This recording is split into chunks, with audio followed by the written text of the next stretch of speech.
ദൈവത്തിന് സ്തോത്രം. എന്താണ് സുവിശേഷം? സുവിശേഷം എന്തല്ല? വളരെ ശാന്തമായി ഇന്ന് രാത്രി ഈ തിരുവെഴുത്തുകൾ നിങ്ങൾ കേൾക്കുക. ഞാൻ ഈ രാത്രി നിങ്ങളുടെ മുൻപിൽ തിരുവെഴുത്തുകൾ പങ്കുവയ്ക്കുമ്പോൾ നിങ്ങളാരും കുടുകുടച്ചിരിക്കണം എന്നല്ല എൻ്റെ ആഗ്രഹം. ആത്മലോകത്തിൽ സദസ്സിനെ നന്നായി ചിരിപ്പിക്കാനുള്ള ചിരിമരുന്ന് ഉപയോഗിക്കാൻ കഴിവുള്ള ചിരി വിദഗ്ധന്മാരുണ്ട്. എന്നാൽ സുവിശേഷ പ്രസംഗം ഒരിക്കൽ പോലും ചിരി പ്രതീക്ഷിക്കുന്നില്ല, കരച്ചിലാണ് പ്രതീക്ഷിക്കുന്നത്. നിങ്ങൾ ഇന്ന് രാത്രിയിൽ ചിരിച്ചെഴുന്നേൽക്കുകയല്ല വേണ്ടത്. ഇന്ന് രാത്രി നിങ്ങൾ നിത്യതയെ നോക്കി കരഞ്ഞെഴുന്നേൽക്കുന്ന രാത്രിയായി രാത്രി മാറണം. എൻ്റെ പ്രിയപ്പെട്ടവരെ, 2023 25 സന്ധിയിലേക്ക് അവസാനത്തേക്ക് നമ്മൾ വരികയാണ്. എത്രയോ പേർ ഈ മണ്ണ് വിട്ട് കടന്നുപോയി. ഇടത്തും വലത്തുമുള്ള ആളുകൾ മരിച്ചു മാറുമ്പോഴും ഞാൻ മാത്രം ചിരഞ്ജീവിയായി ഇവിടെ കാണും എന്ന ഒരു മിഥ്യാബോധം മനുഷ്യരെ ഭരിക്കുന്നത് കൊണ്ട് സുവിശേഷത്തിൻ്റെ സാധ്യതയെ ഗൗരവത്തോടെ ചിന്തിക്കുന്നില്ല. എന്നാൽ ഓർക്കുക, ഏത് സമയത്തും ക്ഷണിക്കാത്ത അതിഥിയെപ്പോലെ മരണം നമ്മുടെ കൺമുൻപിലുണ്ട്. ക്ഷണം ചിത്തം ക്ഷണം വിത്തം ക്ഷണം ജീവനുമാനിയ യമസ്യ കരുണാ നാസ്തി ധർമ്മസ്യ ത്വരിതാഗതി എന്ന് ശ്രദ്ധേയമായ സംസ്കൃത ശ്ലോകം പറയുന്നത് പോലെ മനസ്സ് ചാഞ്ചല്യം നിറഞ്ഞതാണ്, പണം പറന്നു പോകുന്നതാണ്. യമൻ കാലൻ, അവന് കരുണയെന്നൊന്നില്ല. ഏത് സമയത്തും മരണം അടുത്തു വരും. അതുകൊണ്ട് 1 മണിക്കൂർ നേരത്തെ ധർമ്മം ചെയ്ത് മോക്ഷം പ്രാപിക്കാൻ ഒരുങ്ങിക്കൊള്ളുക. ഇന്ന് രാത്രി അത് തന്നെയാണ് നമ്മുടെ ഈ സന്ദേശം. എത്രയും വേഗം നിത്യതയ്ക്കായി ഒരുങ്ങിക്കൊള്ളുക. അതാണ് ജീവിതത്തിൽ ദൈവം നമ്മെക്കുറിച്ച് ആഗ്രഹിക്കുന്നത്. ഇന്നേക്ക് ചില നാളുകൾക്ക് പുറകിൽ ഞാൻ റാന്നിക്കടുത്ത് അത്തിക്കയം എന്ന് പറഞ്ഞ സ്ഥലത്ത് ഒരു ശവസംസ്കാരത്തിൽ അല്പ മിനിറ്റുകൾ വചനം പ്രസംഗിച്ചു. പെന്തക്കോസ്തേതരായ ആളുകളാണ്. പക്ഷേ സംസാരം കഴിഞ്ഞ് പുറത്തേക്ക് ഇറങ്ങിയപ്പോൾ എൻ്റെ മൊബൈലിൽ ഒരു മെസ്സേജ് വന്നു. എനിക്ക് ഏറ്റവും അടുത്ത ഒരു കുടുംബാംഗമാണ് മെസ്സേജ് അയച്ചത്. അദ്ദേഹം ഒരു കോളേജ് പ്രൊഫസറാണ്. അദ്ദേഹത്തിൻ്റെ മെസ്സേജിൽ ഇങ്ങനെയാണ് സൂചിപ്പിച്ചിരിക്കുന്നത്. ഞാൻ ലൈവിലൂടെ ഇത് കേട്ടുകൊണ്ടിരിക്കുകയായിരുന്നു. ശരിക്കും ഇരുന്ന് ചിന്തിക്കേണ്ട കാര്യങ്ങളാണ്. മരണം കൊണ്ട് മനുഷ്യ ജീവിതം അവസാനിക്കുന്നില്ല. എന്നാൽ നമുക്കത് ചിന്തിക്കാൻ മനസ്സ് നമ്മളെ അനുവദിക്കുന്നുമില്ല. മരണാനന്തര ജീവിതം യാഥാർത്ഥ്യമാണെങ്കിൽ ഇത് ഞാൻ ചിന്തിക്കാൻ തീരുമാനിച്ചിരിക്കുകയാണ്. പക്ഷെ പിറ്റേ ദിവസം രാവിലെ ഉണർന്ന് എഴുന്നേറ്റ് വരുമ്പോൾ എന്നെ മറ്റൊരാൾ വിളിച്ചു പറഞ്ഞു, ആ ബ്രദർ ലോകത്തോട് യാത്ര പറഞ്ഞു. രാവിലെ സമയം ഭാര്യയുമായി ഒരുമിച്ച് ഭക്ഷണം പാചകം ചെയ്യുന്നതിൽ ഏർപ്പെട്ടുകൊണ്ടിരിക്കുമ്പോൾ ഈ പൂരി എനിക്ക് വേണം എന്ന് പറഞ്ഞുകൊണ്ട് വളരെ ചിരിയോടുകൂടെ പൂരി വറുത്ത് അത് പാത്രത്തിലേക്ക് ഇട്ടുകൊണ്ടിരിക്കുമ്പോൾ പെട്ടെന്നൊരു നെഞ്ചിനകത്ത് അസ്വസ്ഥത. അവിടുത്തെ സീറ്റിലേക്ക് ഇരുന്നു, മോഹാത്സ്യപ്പെട്ട് നിലത്തേക്ക് വീണു. വേഗം ഒരു വലിയ പറ്റം കാർഡിയാക് ഡോക്ടേഴ്സിന് നടുവിലെത്തിച്ചു. വിശദമായി താൻ തന്നെ കാര്യങ്ങൾ ഡോക്ടേഴ്സിനോട് പറഞ്ഞുകൊണ്ടിരിക്കുമ്പോൾ തന്നെ രണ്ടാമത്തെ അറ്റാക്ക്. പെട്ടെന്ന് മോർച്ചറിയിലേക്ക്, തുടർന്ന് സെമിറ്ററിയിലേക്ക്. ആരുടെ കേൾവിയാണ് ഇതിനകത്തൊടുവിലത്തെ കേൾവി? നമുക്കാർക്കും അറിയില്ല. എന്നാൽ ഇന്ന് രാത്രി ഈ ഗ്രൗണ്ട് വിടുന്നതിന് മുൻപ് നിത്യ നരകത്തിൽ നിന്ന് വിടുതൽ പ്രാപിക്കാൻ നിങ്ങളുടെ കണ്ണ് സ്വർഗം തുറക്കുന്നെങ്കിൽ ഞങ്ങൾ ധന്യരായി സ്വർഗം സന്തോഷിക്കുന്ന രാത്രിയാണ്. ദൈവത്തിന് സ്തോത്രം. റാന്നിയിൽ വളരെ പ്രശസ്തമായ നിലയിൽ ആത്മീയ നിലവാരമുള്ള ഒരു കുടുംബം. ആ കുടുംബത്തിലൊരു പിതാവ്, അനുഗ്രഹിക്കപ്പെട്ടൊരു പിതാവ് പ്രോസ്റ്റേറ്റ് ക്യാൻസറിനാൽ ഭാരപ്പെട്ടു. അദ്ദേഹം ശരീരത്തിൽ ബലഹീനനായിരുന്നപ്പോൾ അദ്ദേഹത്തിൻ്റെ വിദേശത്തുള്ളൊരു മകൻ പിതാവിനെ കാണുവാൻ വേണ്ടി എത്തിയതാണ്. പിതാവിൻ്റെ ബ്ലഡ് പരിശോധിക്കുവാൻ പോയ സമയത്ത് സഹോദരങ്ങൾ പറഞ്ഞു, എടാ നിൻ്റെ കൂടെ ബ്ലഡ് ഒന്ന് പരിശോധിക്കാം. ആ അപ്പൻ പറഞ്ഞു, നിനക്ക് കൊളസ്ട്രോൾ വല്ലതും ഉണ്ടോ എന്ന് നോക്കടാ.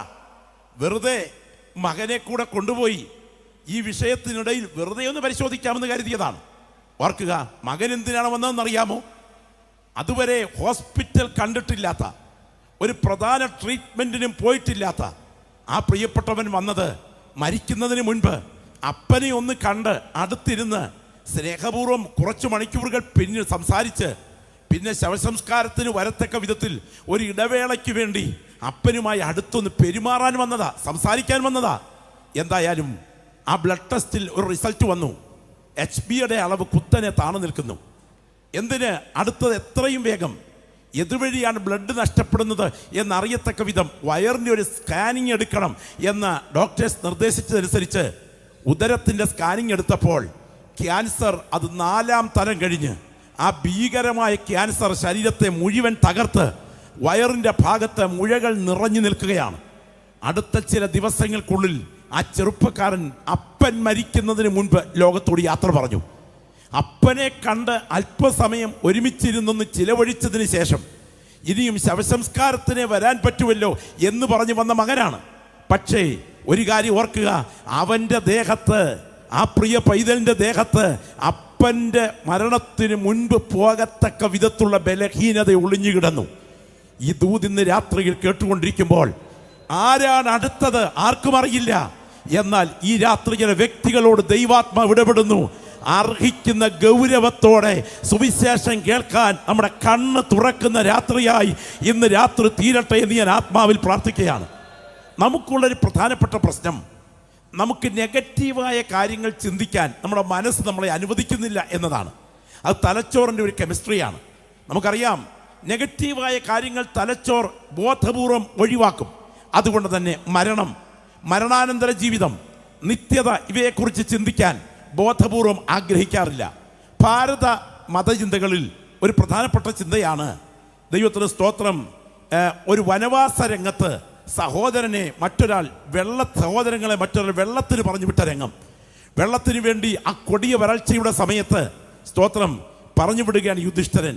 പറഞ്ഞുവിട്ട് വെള്ളം കണ്ടെത്തി കഴിഞ്ഞപ്പോൾ അദ്ദേഹം വെള്ളം കണ്ടെത്തിയ ഉടനെ ദാഹം കൊണ്ട് ഈ ചെന്ന് നിന്ന സഹോദരൻ കയ്യിൽ വെള്ളമെടുത്ത് വായോടങ്ങ് അടുപ്പിച്ച് കുടിക്കാൻ തുടങ്ങുമ്പോൾ ഒരു അശരീരി ശബ്ദം മുഴങ്ങി അശരീരി ശബ്ദം ഇതാണ്: ചോദിക്കുന്ന ചോദ്യത്തിന് ഉത്തരം തരാതെ വെള്ളം കുടിക്കരുത്, മരണം ഉറപ്പാകും. വളരെ ഗൗരവമേറിയ ചിന്ത നിറഞ്ഞ ഒരു സംഭവമാണത്. ഉടനെ തന്നെ അദ്ദേഹം ചോദ്യത്തിന് ഉത്തരം കൊടുക്കാൻ കഴിയാതെ വെള്ളം കുടിച്ചുപോയി മരിച്ചു വീണു. 1, 2, 3, 4 മരണം തുടരുകയാണ്. ഇങ്ങനെ ഇരിക്കുന്ന സമയം പറഞ്ഞുവിട്ട സഹോദരൻ യുധിഷ്ഠിരൻ അവിടെ എത്തി. അദ്ദേഹം വെള്ളം കുടിക്കാൻ വായോട് അടുപ്പിച്ചപ്പോൾ ഈ ശബ്ദം മുഴങ്ങുകയാണ്: ചോദിക്കുന്ന ചോദ്യത്തിന് ഉത്തരം തരാതെ വെള്ളം കുടിക്കരുത്. ഈ അശരീരി ശബ്ദത്തിന് മുൻപിൽ കഠിനദാഹം കടിച്ചു പിടിച്ചുകൊണ്ട് ഇദ്ദേഹം ഉത്തരം കൊടുക്കുകയാണ്. ചോദ്യം 1, ഏറ്റവും ശ്രദ്ധേയമായ ചോദ്യം മുഴങ്ങുകയാണ് ഭാരതീയ ചിന്തയിൽ. എന്തെന്നറിയാമോ ചോദ്യം? സ്തോത്രം, ലോകത്തിലേക്കും ഏറ്റവും വലിയ അത്ഭുതം ഏതാണ്? ഇതാണ് ചോദ്യം. ആ ചോദ്യത്തിന് കൊടുക്കുന്ന ഉത്തരം ശ്രദ്ധേയമാണ്. അദ്ദേഹം കൊടുത്ത ഉത്തരം ഇതാണ്: സ്തോത്രം, ഇടത്തും വലത്തുമുള്ളവർ മരിച്ചു മാറുമ്പോഴും ഞാൻ മാത്രം ചിരഞ്ജീവിയായി മരിക്കാത്തവനായി ഇവിടെ തുടരും എന്ന മനുഷ്യന്റെ മിഥ്യാബോധമാണ് ലോകത്തിലേക്കും ഏറ്റവും വലിയ അത്ഭുതം. സ്തോത്രം, ഇന്ന് രാത്രി ദൂത് കേട്ടുകൊണ്ടിരിക്കുന്ന സമയം, കർത്താവേ, ഈ രാത്രി ഞാൻ പോയി കിടന്നുറങ്ങുന്ന കിടപ്പറ എൻ്റെ മരണയറയായി മാറിയാൽ എൻ്റെ വിശ്രമം എൻ്റെ രക്ഷകൻ്റെ മാർവിലായിരിക്കണം എന്ന് ആത്മാർത്ഥമായി കൊതിക്കുന്ന ദൈവമക്കൾ ആ വലതുകരം ഒന്ന് ഉയർത്തിപ്പിടിച്ചേ. ശബ്ദം ഉയരട്ടെ. എല്ലാം ഇരിക്കുന്ന ഇരിപ്പിൽ ഹൃദയംഗമമായി ഇതൊന്ന് ചിന്തിച്ചേ. കർത്താവേ, ഇന്ന് രാത്രി ഒരു തുള്ളി വെള്ളത്തിനായി പിടയുന്ന നരകം പട്ടും ധൂമ്രവർണ്ണവും ധരിച്ചു സുഖിച്ചു മതിച്ചു പുളച്ച് രസിച്ച് ഈ മണ്ണിൽ കഴിഞ്ഞതിന് ശേഷം എന്നെ കാത്തിരിക്കുന്നതിനേക്കാൾ നിത്യതയിൽ എൻ്റെ നാഥൻ്റെ മാർവിലെ ആശ്രയം എന്നെ കാത്തിരിക്കുന്നെങ്കിൽ എന്നെ പോലെ ധന്യൻ മറ്റാരുമില്ല എന്ന് തിരിച്ചറിയുന്ന ദൈവമക്കൾ ഈ രാത്രി ഇവിടെ ഇരുന്ന് വിളിച്ചു പറയണം: ഞങ്ങൾ ഈ ഉയർത്തുന്ന സുവിശേഷത്തിൻ്റെ ആത്യന്തിക ലക്ഷ്യം ആത്മാക്കളുടെ നിത്യതയ്ക്കായിട്ടാണ്. ഈ രാത്രിയിലെ വ്യക്തികളെങ്കിലും വിടുവിക്കപ്പെട്ടാൽ ഞങ്ങൾ ധന്യരായി സ്വർഗം സന്തോഷിക്കുന്ന രാത്രിയാണ്. പൗലോസ് എഴുതുകയാണ്, സുവിശേഷം അനുസരിക്കാത്തവർ. എന്താണ് സുവിശേഷം? പ്രിയപ്പെട്ടവരെ, ഗോതമ്പ് ദോശയിൽ നിന്നും ഗോതമ്പ് മാറ്റിയാൽ എന്തധികം വരും? ഗോതമ്പ് ദോശ ഉണ്ടാക്കുന്നവരല്ലേ നമ്മുടെ സഹോദരിമാർ. എന്തധികം വരും? ഗോതമ്പ് ദോശയിൽ നിന്നും ഗോതമ്പ് മാറ്റിയാൽ ഒന്നും അധികം വരില്ല. അങ്ങനെയാണെങ്കിൽ സുവിശേഷത്തിൽ നിന്നും യേശു ക്രിസ്തുവിനെയും ക്രൂശിനെയും മാറ്റിയാൽ എന്തധികം വരും? ഒന്നും അധികം വരില്ല. ഇതിൻ്റെ അന്തസത്ത, ഇതിൻ്റെ ആധാരരേഖ, ഇതിൻ്റെ അടിസ്ഥാന ഘടകം സുവിശേഷമാണ്. അത് പ്രസംഗിക്കാൻ ദൈവം നമുക്ക് ഭാഗ്യം നൽകിയത് പദവിയാണെന്ന് തിരിച്ചറിയുന്ന ദൈവമക്കൾ പറയണം: ഇതിൻ്റെ പുറകിൽ ദൈവശക്തി വ്യാപരിക്കുന്നു. നാസയുടെ കണ്ടുപിടുത്തം പ്രസംഗിക്കാനല്ല ഞാൻ ഈ വേദിയിൽ നിൽക്കുന്നത്. കോമഡി പ്രസംഗിച്ച് നിങ്ങളെ ചിരിപ്പിക്കാനല്ല ഞാൻ ഇന്ന് രാത്രി ഇവിടെ നിൽക്കുന്നത്. യേശുക്രിസ്തുവിൻ്റെ സുവിശേഷം വിളിച്ചു പറയാനാണ് ഇന്ന് രാത്രി ഇവിടെ നിൽക്കുന്നതെങ്കിൽ അത് പറയാൻ തക്കവണ്ണം പ്ലാറ്റ്ഫോം ഒരുക്കിയ സഭയെയും അത് കേൾക്കാൻ കടന്നു വന്ന ദൈവമക്കളും ധന്യരാണ്. ഇത് തിരിച്ചറിയുന്ന ദൈവമക്കൾ പറയണം, ഈ രാത്രി എനിക്ക് ഈ ജീവന്റെ വചനം കേൾക്കാൻ ഭാഗ്യമൊരുക്കിയത് എൻ്റെ ദൈവം പകർന്ന ദൈവകൃപയാണ്. കർത്താവിന് സ്തോത്രം. എന്താണ് സുവിശേഷം? പാപക്കനി പിടിച്ചു കടിച്ച് പാളിച്ച പറ്റി പതനം ഭവിച്ച ആദിമാതാപിതാക്കൾ പാപത്തിൽ വീണു കഴിഞ്ഞപ്പോൾ ദൈവം കണ്ടെത്തിയ കുറുക്കുവഴിയല്ല സുവിശേഷം. പാപത്താൽ തകർന്നു പോയ ആദിമ കുടുംബം മരത്തിന് മറഞ്ഞപ്പോൾ തങ്ങളുടെ തലച്ചോറിൽ ഉദിച്ചുയർന്ന ഒരു പരിഹാര മാർഗവുമല്ല സുവിശേഷം. പിന്നെയോ പുരാതനകാല നിത്യതയിൽ തൻ്റെ പുത്രൻ ഉൾപ്പെടെയുള്ള പവിത്ര തൃത്വം സർവാധികാരിയായി വിരാജിച്ചരുളുമ്പോൾ സാധുക്കളായ ഒരുപറ്റം ദൈവമക്കളെ പുത്തനാം യെരൂശലേമിൻ്റെ തങ്കത്തരുവീഥിയിൽ നിത്യതയിലെത്തിക്കാൻ ദൈവം ചെയ്ത കാര്യപരിപാടിയുടെ ഭാഗമായി എൻ്റെ മേൽ പകർന്ന വീണ്ടെടുപ്പിൻ്റെ അടിസ്ഥാനമാണ് ഞാൻ ഈ രാത്രിയിൽ പ്രസംഗിക്കുന്ന സുവിശേഷമെന്ന് ബോധ്യമുള്ള ദൈവമക്കൾ ശബ്ദമുയർത്തി പറയണം. ഇത് സാധാരണ ശക്തിയല്ല, ഇതിൻ്റെ പുറകിൽ അസാധാരണ ശക്തി വ്യാപരിക്കുന്നുണ്ട്. ഈ ദൂത് ഇന്ന് രാത്രി ഇവിടെ മുഴങ്ങുമ്പോൾ, ഈ പ്രസംഗം ഇവിടെ വയ്ക്കുന്ന സമയം ആർക്കു വേണ്ടിയാണ് ഇന്ന് ശക്തമായി ദൈവം ഇടപെടുന്നത് എന്ന് നമുക്കറിയില്ല. എന്നാൽ ഇന്ന് രാത്രി ഓർക്കുക, ഒരു വേള സുവിശേഷത്തിലേക്ക് നമ്മുടെ ശ്രദ്ധയൊന്ന് ഉയർത്തണം. എന്താണ് സുവിശേഷം? സുവിശേഷത്തിൻ്റെ യഥാർത്ഥപ്പെട്ട 4 ഉത്തരങ്ങൾ, 4 പ്രധാനപ്പെട്ട പ്രയോഗങ്ങൾ, അതിലേക്ക് ഞാൻ നിങ്ങളെ സത്യം ഒന്ന് ക്ഷണിക്കുകയാണ്. ഇതിൻ്റെ 4 പ്രധാനപ്പെട്ട പേരുകൾ വേഗം നമുക്ക് തിരുവെഴുത്തിലേക്ക് ഒന്ന് വരാം. ഞാൻ നിങ്ങളുടെ ശ്രദ്ധയെ ഭാഗത്തേക്ക് ഒന്ന് കൊണ്ടുപോവുകയാണ്. വളരെ പ്രാർത്ഥനാപൂർവ്വം നിങ്ങൾ ശ്രദ്ധിക്കുക. നമുക്ക് മത്തായി 24:14 വാക്യം, മത്തായി 24:14 വാക്യം, സുവിശേഷത്തിൻ്റെ 4 പ്രധാനപ്പെട്ട പേരുകൾ വായിച്ചാട്ടെ. മത്തായി 24:14. രാജ്യത്തിന്റെ ഈ സുവിശേഷം സകല ജാതികൾക്കും സാക്ഷ്യമായി ഭൂലോകത്തിലൊക്കെയും പ്രസംഗിക്കപ്പെടും. അപ്പോൾ അവസാനം വരും. ഈ സുവിശേഷം ഇത് രാജ്യത്തിന്റെ സുവിശേഷമാണ്. എല്ലാ ദൈവമക്കളും കൂടെ കരങ്ങളും ഉയർത്തി പറഞ്ഞ് രാജ്യത്തിന്റെ സുവിശേഷം. ഇന്ന് ശക്തിയോടെ പറഞ്ഞേ, ഈ സുവിശേഷം രാജ്യത്തിന്റെ സുവിശേഷമാണ്. പ്രവർത്തികളുടെ പുസ്തകം 20-ാം അധ്യായം വായിക്കുമ്പോൾ അവിടെ 24 ഇങ്ങനെ കൊടുത്തിരിക്കുന്നത്, സ്തോത്രം, എൻ്റെ ഓട്ടവും ദൈവകൃപയുടെ സുവിശേഷത്തിന് സാക്ഷ്യം വഹിക്കേണ്ടതിന് കർത്താവായ യേശു തന്ന ശുശ്രൂഷയും തികയ്ക്കണം എന്നേ എനിക്കുള്ളൂ. ഇത് ദൈവകൃപയുടെ സുവിശേഷമാണ്. വെളിപ്പാട് പുസ്തകത്തിൽ വരുമ്പോൾ 14:6 ഇങ്ങനെ വായിക്കുന്നത്, സകല ജാതികളോടും അറിയിക്കേണ്ടതിന് ദൈവത്തിന് സ്തോത്രം ഒരു നിത്യ സുവിശേഷം അവൻ്റെ കൈകളിലുണ്ടായിരുന്നു. സുവിശേഷത്തിൻ്റെ മറ്റൊരു പ്രയോഗമാണ് നിത്യ സുവിശേഷം. കൊരിന്ത്യർക്കെഴുതിയ ലേഖനത്തിൽ പൗലോസ് അപഥസഞ്ചാരം നടത്തുന്ന പ്രഭാഷകരെ കുറിച്ച് ഓർപ്പിച്ചിട്ടുണ്ട്. മറ്റൊരു സുവിശേഷം നിങ്ങൾ സഹിക്കുന്നത് ആശ്ചര്യം. അങ്ങനെയാണെങ്കിൽ ഈ സുവിശേഷത്തിൻ്റെ പേരുകൾ എന്തൊക്കെയാണ്? ഇത് ദൈവത്തിന് സ്തോത്രം രാജ്യത്തിൻ്റെ സുവിശേഷമാണ്. ഇത് ദൈവകൃപയുടെ സുവിശേഷമാണ്. ഇത് നിത്യ സുവിശേഷമാണ്. ഇതിന് നടുവിൽ മറ്റൊരു പകരക്കാരൻ ഇവിടെ വ്യാപരിക്കുന്നുണ്ട്. അത് മറ്റൊരു സുവിശേഷമാണ്.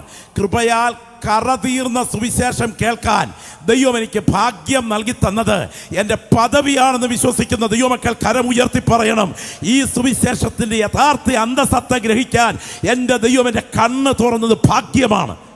ഗോസ്പൽ, ഗോസ്പെൽ, പോകുക, പറയുക എന്ന അർത്ഥം അതിനകത്തുണ്ട്. ഗോഡ്സ്പെൽ, ദൈവം സംസാരിച്ചത് എന്ന ഭാഗവും അതിനകത്തുണ്ട്. അങ്ങനെയാണെങ്കിൽ ദൈവം സംസാരിക്കുന്നതാണ് ഈ സുവിശേഷം. പോയി പറയേണ്ടതാണ് ഈ സുവിശേഷം. സകലരും കേൾക്കേണ്ടതാണ് ഈ സുവിശേഷം. ഈ സുവിശേഷത്തിൻ്റെ ഏറ്റവും ശക്തമായ ഒരു പ്രയോഗമാണ് ഇത് രാജ്യത്തിൻ്റെ സുവിശേഷമാണ്. പ്രിയപ്പെട്ടവരെ, നമ്മുടെ കണ്ണുകൾക്ക് കാണാൻ കഴിയാത്ത, നമ്മുടെ നഗ്ന നേത്രങ്ങൾക്ക് എത്തിപ്പിടിക്കാൻ കഴിയാത്ത, നമ്മുടെ മാംസ കണ്ണുകൾക്ക് അളന്ന് കുറിക്കാൻ കഴിയാത്ത മറ്റൊരു ലോകം ഇതിൻ്റെ പുറകിലുണ്ട് എന്ന് ജീവൻ പ്രാപിച്ച ദൈവമക്കൾ വിശ്വസിക്കണം. ഞങ്ങൾ കാണുന്നതിനെ അല്ല, കാണാത്തതിനെ അത്രയെ നോക്കിക്കൊണ്ടിരിക്കുന്നത്. കാണുന്നത് താൽക്കാലികം, കാണാത്തതോ നിത്യം. അങ്ങനെയാണെങ്കിൽ കാണാത്ത ഒരു ലോകം ഇതിൻ്റെ പുറകിൽ നിൽക്കുന്നുണ്ട്. അതിൽ നാം അംഗമായിരിക്കുന്ന രാജ്യമുണ്ട്. ആ രാജ്യം ദൈവരാജ്യമാണ്. നമ്മൾ വിശ്വസിക്കുന്ന ദൈവമക്കൾ കരമൊന്ന് ഉയർത്തി ശബ്ദമുയർത്തി സ്തോത്രം ചെയ്തേ. ആ രാജ്യം ദൈവരാജ്യമാണ്. ദൈവരാജ്യം ഭക്ഷണവും പാനീയവുമല്ല, നീതിയും സമാധാനവും പരിശുദ്ധാത്മാവിൽ സന്തോഷവുമാണ്. നമുക്ക് കാണാൻ കഴിയാത്തൊരു ദൈവരാജ്യം ഇവിടെ വ്യാപരിക്കുന്നുണ്ട്. നാം ഇന്ന് രാത്രി എന്തുകൊണ്ടാണ് ഈ ശബ്ദം ഉയർത്തി സ്തോത്രം പറയുന്നറിയാമോ? അത് വീണ്ടും ജനിച്ച ദൈവമക്കളുടെ പദവിയാണ് ശബ്ദം ഉയർത്തി ദൈവത്തെ ആരാധിക്കുക എന്നുള്ളത്. ദൈവത്തിന് സ്തോത്രം. 5 കോഴിക്കുഞ്ഞുങ്ങളെയും 5 താറാവും കുഞ്ഞുങ്ങളെയും കൂടെ വിരിച്ചെടുത്ത് ഒരു ആറ്റുമട്ടയ്ക്കോട്ട് കൊണ്ടുവിട്ടാൽ കോഴിക്കുഞ്ഞുങ്ങൾ കരയിലോട്ട് ഓടിക്കയറും, താറാവും കുഞ്ഞുങ്ങൾ ആറ്റിലേക്ക് നീന്താനിറങ്ങും. ഇത് ജന്മഗുണമാണ്, ജന്മഗുണം. അങ്ങനെയാണെങ്കിൽ വീണ്ടും ജനിച്ച് സുവിശേഷത്തിൻ്റെ ശക്തി ആസ്വദിച്ച ദൈവപൈതലിൻ്റെ ജന്മഗുണമാണ് ദൈവത്തെ ആത്മാവിൽ ആരാധിക്കുക എന്നുള്ളത്. നമ്മൾ ഇന്ന് രാത്രി എന്തുകൊണ്ടാണ് സ്തോത്രം പറയുന്നത്? നമ്മെ ഇരുട്ടിൻ്റെ അധികാരത്തിൽ നിന്ന് വിടുവിച്ച് സ്നേഹസ്വരൂപനായ തൻ്റെ പുത്രൻ്റെ രാജ്യത്തിലാക്കി വെച്ച ദൈവത്തിന് വാപൂട്ടി ഹിമാലയ പർവ്വതത്തിൽ മുനി ഇരിക്കുന്നത് പോലെ ഇരിക്കണമെന്നല്ല, സന്തോഷത്തോടെ നമ്മൾ സ്തോത്രം പറയുന്നവരാകണം. അങ്ങനെയാണെങ്കിൽ നമ്മൾ ഇന്ന് രാത്രി ഇവിടുന്ന് ആത്മാവിൽ കാണണം. എൻ്റെ കണ്ണുകൾക്ക് കാണാൻ കഴിയാത്ത ഒരു ലോകം ഇവിടെ വ്യാപരിച്ചു കൊണ്ടിരിക്കുകയാണ്. തിരിച്ചറിയുന്ന എത്ര ദൈവമക്കൾ ഇവിടെയുണ്ട്? എൻ്റെ കണ്ണുകൾക്ക് കാണാൻ കഴിയാത്ത ഒരു ലോകം ഇവിടെ വ്യാപരിച്ചു കൊണ്ടിരിക്കുകയാണ്. അതിൻ്റെ അദൃശ്യ പോരാട്ടങ്ങൾ ഇവിടെ നടന്നുകൊണ്ടിരിക്കുകയാണ്. നിന്റെ വാഗ്ദത്തത്തിനെതിരെ, നിന്റെ ശുശ്രൂഷയ്ക്കെതിരെ ആരാധിക്കുന്ന ദൈവമക്കൾ ഇന്ന് രാത്രി വിശ്വാസ കണ്ണുകളാൽ ഇന്ന് കണ്ടാട്ടെ. അവൻ അലറുന്ന സിംഹം എന്നതുപോലെ ആരെ വിഴുങ്ങേണ്ടു എന്ന് കണ്ട് ചുറ്റി തിരിഞ്ഞ് നടക്കുകയാണ്. അങ്ങനെയാണെങ്കിൽ അവൻ അലറുകയാണ്, അവൻ നടക്കുകയാണ്. വെളിപ്പാട് പുസ്തകം 20-ാം അധ്യായം വായിക്കുമ്പോൾ അഗാധത്തിൻ്റെ താക്കോലും വലിയ ചങ്ങലയും കയ്യിൽ പിടിച്ചുകൊണ്ട് ഒരു ദൂതൻ സ്വർഗത്തിൽ നിറങ്ങുന്നത് ഞാൻ കണ്ടു. അവൻ സാത്താനും മഹാസർപ്പവുമായ പഴയ പാമ്പിനെ ജാതികളെ വഞ്ചിക്കാതിരിപ്പാൻ 1000 ആണ്ടേക്ക് ചങ്ങലയിട്ട് ബന്ധിച്ചു. അങ്ങനെയാണെങ്കിൽ ഈ പ്രതിയോഗി സാധാരണക്കാരനല്ല, അവൻ അലറുന്നവനാണ്, അവൻ വിഴുങ്ങുന്നവനാണ്, അവൻ ചങ്ങലകളാൽ ബന്ധിക്കപ്പെടേണ്ടവനാണ്. ഒരിക്കൽ കൂടെ ഞാൻ ദൈവജനത്തിന് നടുവിൽ വിളിച്ചു പറയട്ടെ, അവൻ അലറുന്നവനാണ്, അവൻ വിഴുങ്ങുന്നവനാണ്, അവൻ ചങ്ങലകളാൽ ബന്ധിക്കപ്പെടേണ്ടവനാണ്. ആത്മാവിൽ സ്തോത്രം ചെയ്യുന്ന ദൈവപൈതലേ, നിന്റെ കയ്യിൽ റിമോട്ട് കൺട്രോൾ ഉണ്ടെങ്കിൽ അത് വെച്ചമർത്തുമ്പോൾ മുൻപിലിരിക്കുന്ന TV-യിൽ ചാനൽ മാറുന്നത് യാഥാർത്ഥ്യമാണെങ്കിൽ നിന്റെ കണ്ണുകൾക്ക് റിമോട്ട് കൺട്രോളിൽ നിന്ന് പുറപ്പെടുന്ന ഇൻഫ്രാറെഡ് റേസുകൾ കാണാൻ നിന്റെ കണ്ണിന് ശക്തിയില്ലാത്തതുപോലെ ഇവിടെ വ്യാപരിക്കുന്ന പാതാള ശക്തികളുടെ ഇരുട്ടിൻ്റെ ലോകത്തിൻ്റെ ശക്തി ഗ്രഹിക്കാൻ എൻ്റെ കണ്ണുകൾക്ക് ശക്തിയില്ല.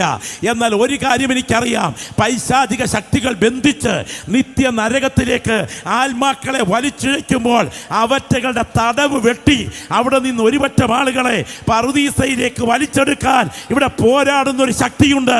ആ ശക്തിയുടെ രക്തത്താൽ ജയം, ആ ശക്തിയുടെ പ്രൊക്ലെയിം ചെയ്യപ്പെടുന്ന മാഗ്ന കാർട്ടയാണ് ഞങ്ങൾ വിളിച്ചു പറയുന്ന സുവിശേഷം. Glory glory glory. ആത്മാവിൽ ആരാധിക്കുന്ന ദൈവമക്കൾ മനസ്സിലാക്കണം, ഇലക്ട്രിക് ഷോക്ക് വ്യാപരിക്കുന്നത് പോലെ ഇന്ന് രാത്രി സുവിശേഷത്തിന് പുറകിൽ ദൈവശക്തി വ്യാപരിക്കുന്നുണ്ട്. ചില വ്യക്തികളുടെ മേൽ പിശാചി വെച്ചിരിക്കുന്ന അടിമനുഖത്തിൻ്റെ ചങ്ങലയെ ഇന്ന് രാത്രി സുവിശേഷത്തിൻ്റെ ശക്തി തകർക്കും. അതിന് കാരണം അത്രമാത്രം ശക്തി ഈ സുവിശേഷത്തിൽ ഉള്ളടക്കം ചെയ്യപ്പെട്ടിട്ടുണ്ട്. ജീവൻ പ്രാപിച്ച ദൈവമക്കൾ ആത്മാവിൽ അത് അനുഭവിക്കുന്നെങ്കിൽ എന്നോടൊപ്പം വിളിച്ചു പറ, ഇതൊരു സാധാരണ ശക്തിയല്ല, ഇതൊരു അസാധാരണ ദൈവശക്തിയാണ്. ഗ്ലോറി, ഹല്ലേലൂയ, ദൈവത്തിന് മഹത്വം. കാണുന്ന ലോകമാണോ വലുത്? കാണാത്ത ലോകമാണോ വലുത്? നമ്മൾ കാണുന്ന ലോകം ചെറുതാണ്, നമ്മൾ കാണാത്ത ലോകം അതിഭയങ്കരമാണ്. കരമുയർത്തി കർത്താവിന് സ്തോത്രം ചെയ്തേ. നമ്മൾ ഈ 2 കാലിൽ എഴുന്നേറ്റ് നിൽക്കുകയും 2 കൈകൾ സർവതന്ത്ര സ്വതന്ത്രമായി ഉപയോഗിക്കുകയും ചെയ്യുന്ന പ്രകൃതിയിലെ ചിന്തിക്കുന്ന ജന്തുക്കളായ നമ്മൾ, സ്തോത്രം, ഈ കെട്ടിടത്തിൻ്റെ ഈ ചർച്ച് ബിൽഡിങ്ങിൻ്റെ കോമ്പൗണ്ടിൽ ഇരിക്കുമ്പോൾ ഇത് ഒരു ജില്ലയുടെ ഭാഗമാണ്. ഒരു ജില്ലയുടെ ഭാഗമായ ഒരു ചെറിയ സ്ഥലത്ത് ഒരു പഞ്ചായത്തിൻ്റെ കോർണറിൽ നാം ഇരിക്കുന്നു. ഒരു നിമിഷം വിഴുന്നോട് ചിന്തിച്ചേ, ഇതുപോലെ എത്ര ജില്ലകൾ ചേർന്നതാണ് കാച്ചിക്ക പോലെ കിടക്കുന്ന കേരളം? 14ഓളം ജില്ലകളുള്ള കേരളം. ഈ കേരളം പോലെ എത്ര സ്റ്റേറ്റുകൾ ചേർന്നതാണ്? ഏതാണ്ട് കോടിക്കണക്കിന് മനുഷ്യർ വസിക്കുന്ന ഇന്ത്യ മഹാരാജ്യം. എത്രയോ സ്റ്റേറ്റുകൾ ഉള്ളതാണ് ഇന്ത്യ മഹാരാജ്യം. ഈ ഇന്ത്യ പോലെ എത്ര രാജ്യങ്ങൾ ചേർന്നതാണ് പച്ചപ്പട്ട് വിരിച്ച ഈ ഭൂമി? 39,000 മൈൽ ചുറ്റളവും 40,000 മൈൽ ക്രോസ് അളവുമുള്ള ചുക്കിച്ചുളിഞ്ഞ നാരിങ്ങത്തോട് പോലെയുള്ള ഈ പച്ചപ്പട്ട് വിരിച്ച ഈ ഭൂമിയിലെ 200ഓളം രാജ്യങ്ങൾ UN അംഗീകരിച്ചതുണ്ടല്ലോ. ഈ രാജ്യങ്ങളിൽ ഒരു കൊച്ചു രാജ്യമാണ് ഇന്ത്യ. ആ ഇന്ത്യയിൽ ഒരു കൊച്ചു സംസ്ഥാനമാണ് കേരളം. ആ കേരളത്തിൽ നമ്മുടെ ജില്ല ഒരു ചെറിയ ജില്ലയാണ്. അതിൽ ഇവിടുത്തെ ഭൂവിഭാഗം ചെറിയൊരു ഭൂവിഭാഗമാണ്. അപ്പോൾ ഇതിൻ്റെ പുറകിൽ നിരവധി ജില്ലകൾ, ഇതിൻ്റെ പുറകിൽ നിരവധി സ്റ്റേറ്റുകൾ, ഇതിൻ്റെ പുറകിൽ നിരവധി രാജ്യങ്ങൾ. ഇനിയും സൂര്യൻ ഉൾക്കൊള്ളുന്ന സൗരയൂഥ കുടുംബത്തിലെ ഗ്രഹങ്ങൾക്കിടയിൽ വെച്ച് ഏറ്റവും ചെറിയ ഒരു പച്ചഗ്രഹമല്ലേ ഈ ഭൂമി? ഇതുപോലെയുള്ള എത്രയോ ഗ്രഹങ്ങൾ ഈ 9,30,00,000 മൈൽ അപ്പുറത്തു നിന്ന് കത്തിച്ചൊലിക്കുന്ന 6000 ഡിഗ്രി സെൽഷ്യസിൽ ഹീലിയം കത്തുന്ന ഈ ആണവ നിലയമായ സൂര്യനെ ചുറ്റിത്തിരിയുന്നുണ്ട്. അങ്ങനെയാണെങ്കിൽ അതിന് എത്രയോ ഉപഗ്രഹങ്ങളും ഗ്രഹങ്ങളുമുണ്ട്. അതിൽ ഒരു ഗ്രഹമല്ലേ ഈ ഭൂമി? അതിന് ഈ ഭൂമി ഉൾക്കൊള്ളുന്ന സൗരയൂഥ കുടുംബം, ഈ കുടുംബം എന്ന് പറഞ്ഞത് 40,000 കോടി നക്ഷത്രങ്ങൾ ഈ ഗാലക്സിയിലെ 40,000 നക്ഷത്രമല്ല, 40,000 കോടി നക്ഷത്രങ്ങൾ. ദൈവത്തിന് സ്തോത്രം. ഇവിടെ അടുത്തൊരു നക്ഷത്രം നിൽപ്പുണ്ട്.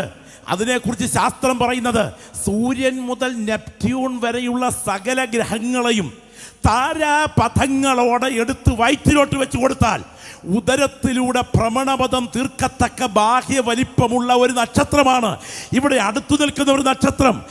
അനന്തം അജ്ഞാതം അവർണ്ണനീയം ഈ ലോഹഗോളം തിരിയുന്ന മാർഗം ഇതിങ്കലെങ്ങാണ്ട് ഒരിടത്തിരുന്ന് നോക്കുന്ന മർത്യ, നീ കഥയെന്തറിഞ്ഞു? നിന്റെ കടഞ്ഞാങ്കുടുക്ക പോലുള്ള തല കൊണ്ട് ഈ അദൃശ്യ ലോകത്തെ കാണാൻ ഈ തലയ്ക്ക് കഴിയില്ല. ദൃശ്യ ലോകം ചെറുതാണ്, ഇതിനേക്കാൾ വലുതാണ് അദൃശ്യ ലോകം. ഇതിനെ മുഴുവൻ പാളിച്ച പറ്റി പതനം ഭവിച്ച മനുഷ്യകുലത്തിന് മഹാദൈവത്തിന്റെ അടുക്കലേക്ക് കവാടം അടഞ്ഞപ്പോൾ തൻ്റെ ഓമനപുത്രനെ എൻ്റെ രക്ഷയ്ക്ക് വേണ്ടി അയച്ചുകൊണ്ട് എന്നോട് കൃപ തോന്നിയ ദൈവത്തിൻ്റെ കൃപയാണ് ഈ സുവിശേഷം എന്നിൽ എത്തിയതെന്ന് ബോധ്യമുള്ള ദൈവമക്കൾ കരങ്ങളൊന്ന് ഉയർത്തി പോരാ ആ കരങ്ങളൊന്ന് ഉയർത്തിപ്പിടിച്ച് ശബ്ദം ഉയർത്തി പറഞ്ഞ് എൻ്റെ മേൽ വ്യാപരിച്ച ദൈവകൃപയ്ക്കായി നന്ദി. ലജ്ജ വേണ്ട കേട്ടോ. പലരുടെയും മുഖത്ത് നോക്കുമ്പോൾ നിങ്ങൾക്കൊന്ന് കരമുയർത്തി പറയാൻ ലജ്ജിക്കുന്നത് പോലെ എനിക്ക് തോന്നുന്നു. ലജ്ജ വേണ്ട. ഇരിക്കുന്ന ഇരിപ്പിൽ ശബ്ദം ഉയർത്തി കരമുയർത്തി പറ, ഓ സാധുവായി എൻ്റെ മേൽ പകർന്ന ദൈവകൃപയാണ് ഇന്ന് രാത്രി ഞാനിവിടെ നിന്ന് ആരാധിക്കുന്നത്.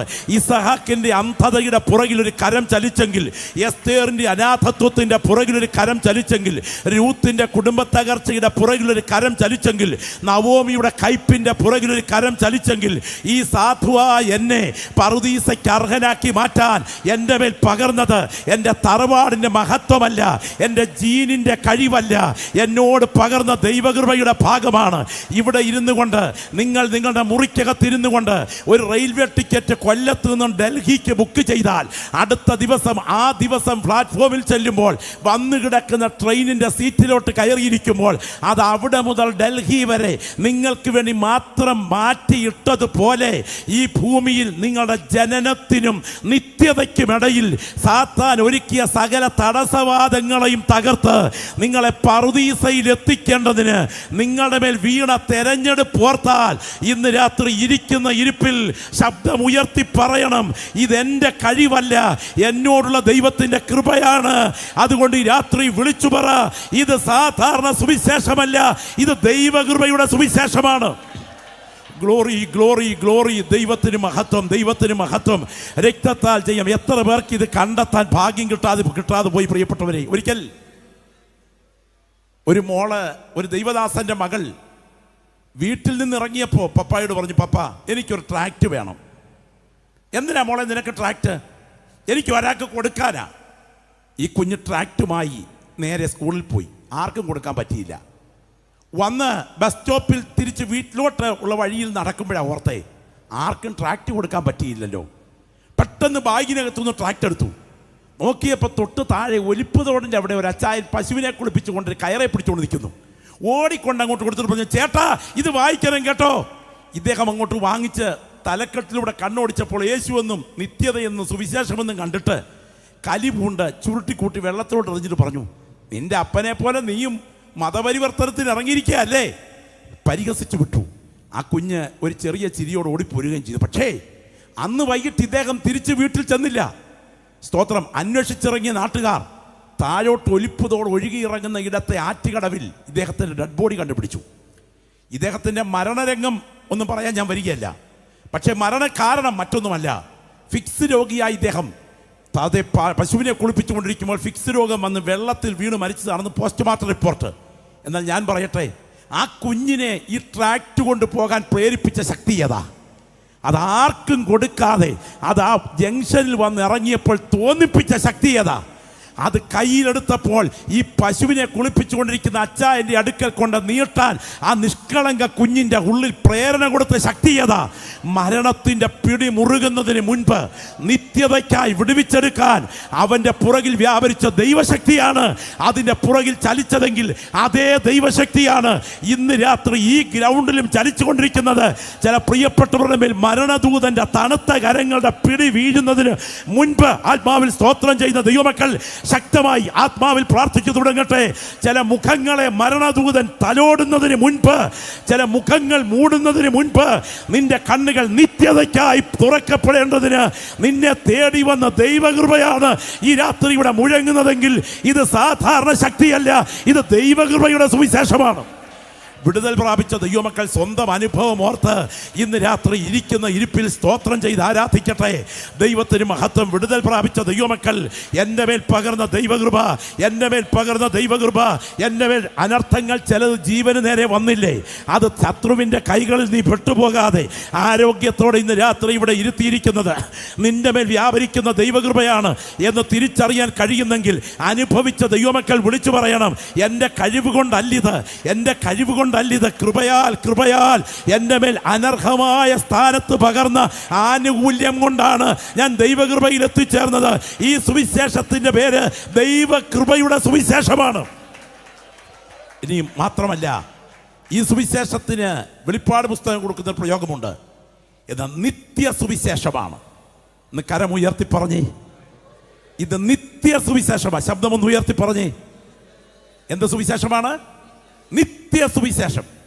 എന്തുകൊണ്ടാണ് ഈ സുവിശേഷത്തെ നിത്യ സുവിശേഷം എന്ന് പറയുന്നത് എന്ന് പറഞ്ഞാൽ, ഏദനിലെ പാപം ഉണ്ടായതിന് ശേഷമാണോ കാൽവറിയിലെ യാഗം ദൈവം പ്ലാൻ ചെയ്തത്? കാൽവറിയിലെ യാഗം ഏദനിലെ പാപം സംഭവിക്കാതിരുന്നിരുന്നെങ്കിൽ സംഭവിക്കുമായിരുന്നുവോ എന്ന് വേദശാസ്ത്രപരമായൊരു ചോദ്യമാണ്. പക്ഷെ ഞാൻ പറയട്ടെ, വെളിപ്പാട് പുസ്തകത്തിൽ നമുക്ക് എല്ലാവർക്കും അറിയാവുന്ന ഒരു വാക്യമുണ്ട്. ലോകസ്ഥാപനം മുതൽ അറുക്കപ്പെട്ട കുഞ്ഞാടിൻ്റെ ജീവപുസ്തകത്തിൽ പേരെഴുതിയിട്ടില്ലാത്ത ഭൂവാസികളൊക്കെയും എതിർ ക്രിസ്തുവിനെ നമസ്കരിക്കും. കരമുയർത്തി സ്തോത്രം പറഞ്ഞേ. വരാൻ തുടങ്ങുന്ന എതിർ ക്രിസ്തുവിൻ്റെ ഭരണത്തിൽ അവൻ്റെ മുൻപിൽ മുട്ടിടിച്ച് വീഴുന്ന സമൂഹത്തെക്കുറിച്ച് വെളിപ്പാടുകാരൻ പറയുകയാണ്. ലോകസ്ഥാപനം മുതൽ അറുക്കപ്പെട്ട കുഞ്ഞാടിൻ്റെ ജീവപുസ്തകത്തിൽ പേരെഴുതിയിട്ടില്ലാത്ത ഭൂവാസികൾ. കുഞ്ഞാട് യേശു ക്രിസ്തുവാണ്. അവൻ അറുക്കപ്പെട്ടു, അല്ലെങ്കിൽ ക്രൂശിക്കപ്പെട്ടു. എന്ന് മുതൽ ക്രൂശിക്കപ്പെട്ടു? ലോകസ്ഥാപനം മുതൽ. ലോകസ്ഥാപനത്തിന് മുൻപേ. എന്താണ് ലോകസ്ഥാപനം? ഈ മഹാപ്രപഞ്ചം നിതാന്ത ശൂന്യതയിൽ നിലകൊള്ളുമ്പോൾ, ആഴിയില്ല, ഊഴിയില്ല, തരിയില്ല, താരങ്ങളില്ല, നക്ഷത്രങ്ങളില്ല, നെബുലകളില്ല, ഗാലക്സികളില്ല, പ്രപഞ്ചം നിതാന്ത ശൂന്യതയിൽ നിലകൊള്ളുമ്പോൾ മഹാദൈവം തൻ്റെ പവിത്ര തൃത്വത്തിനകത്ത് ഈ പ്രപഞ്ചത്തെ സൃഷ്ടിക്കണമെന്നും ഇതിനകത്ത് കൊട്ടാരക്കരയ്ക്ക് സമീപം ഒരുപറ്റം ദൈവമക്കളെ പറുദീസയ്ക്കായി ഒരുക്കണമെന്നും അവർ സ്വർഗത്തിൻ്റെ പൊൻതെരിക്കളിൽ ദൈവപുത്രൻ്റെ തത്തുല്യ പ്രഭയണിഞ്ഞ് യുഗകാലം കഴിയണമെന്നും പ്ലാൻ ചെയ്തതിന് ശേഷമാണ് ഈ ഭൂമിക്കെൻ്റെ ദൈവം വൃത്തം വരച്ചതെങ്കിൽ, ഈ പ്രപഞ്ചമുണ്ടാകുന്നതിന് മുൻപ് എൻ്റെ ദൈവത്തിൻ്റെ തിരുഹൃദയത്തിൽ അനാദി നിർണയത്തിൽ പ്ലാൻ ചെയ്തതാണ് ഇന്ന് രാത്രി മുഴങ്ങുന്ന ജീവന്റെ വചനമെങ്കിൽ അത് അനുഭവിച്ചറിയുന്ന ദൈവമക്കൾ ശബ്ദമുയർത്തി പറയണം, ഇത് സാധാരണ സുവിശേഷമല്ല, ഇത് നിത്യത്വത്തിന്റെ സുവിശേഷമാണ്. എന്തുകൊണ്ടാണ് സുവിശേഷത്തിന് നേരെ ഇത്രയും വെല്ലുവിളി? കലാപരിപാടികൾ രാത്രി മുഴുവൻ നടത്തിയാൽ ഒരു പ്രശ്നങ്ങളുമില്ല. ഇതര മതസ്ഥർ അവരുടെ കാര്യപരിപാടികൾക്ക് രാത്രി മുഴുവൻ കോളാമ്പി വെച്ച് കെട്ടി നിയമവിരുദ്ധമായി പാടിയാൽ ഒരു പ്രശ്നവുമില്ല. എന്നാൽ ഒരു സുവിശേഷകൻ ഒരു ചെറിയ മൈക്രോഫോണുമായി കൊച്ചു മൈക്കുമായി ചെന്ന് ഒരു ചന്തക്കവലയിൽ യോഗം നടത്തിയാൽ കയ്യേറ്റം ചെയ്യും. കാരണം എന്തെന്നറിയാമോ? ഇതിൻ്റെ പുറകിൽ വ്യാപരിക്കുന്ന ശക്തിക്ക്, ബന്ധിക്കപ്പെടാൻ കാത്തു നിൽക്കുന്ന പൈശാചിക ശക്തികൾക്ക് ഭയമാണിത്. അനുഭവിച്ചറിയുന്ന ദൈവമക്കൾ വിളിച്ചു പറയണം. ഇതിൻ്റെ ആഴം തിരിച്ചറിയുന്ന ഒരു ദൈവപൈതൽ ഇതിനകത്തുണ്ടെങ്കിൽ ഇന്ന് രാത്രി പൈശാചിക ശക്തികളുടെ മർമ്മത്തേൽക്കുന്ന ഇടിയാണ് സുവിശേഷത്തിൻ്റെ പ്രസംഗം എന്ന് തിരിച്ചറിയുന്നെങ്കിൽ ശബ്ദമുയർത്തിപ്പറ, ഇത് സാധാരണ ശക്തിയല്ല, ഇത് നിത്യത്വത്തിൻ്റെ സുവിശേഷമാണ്.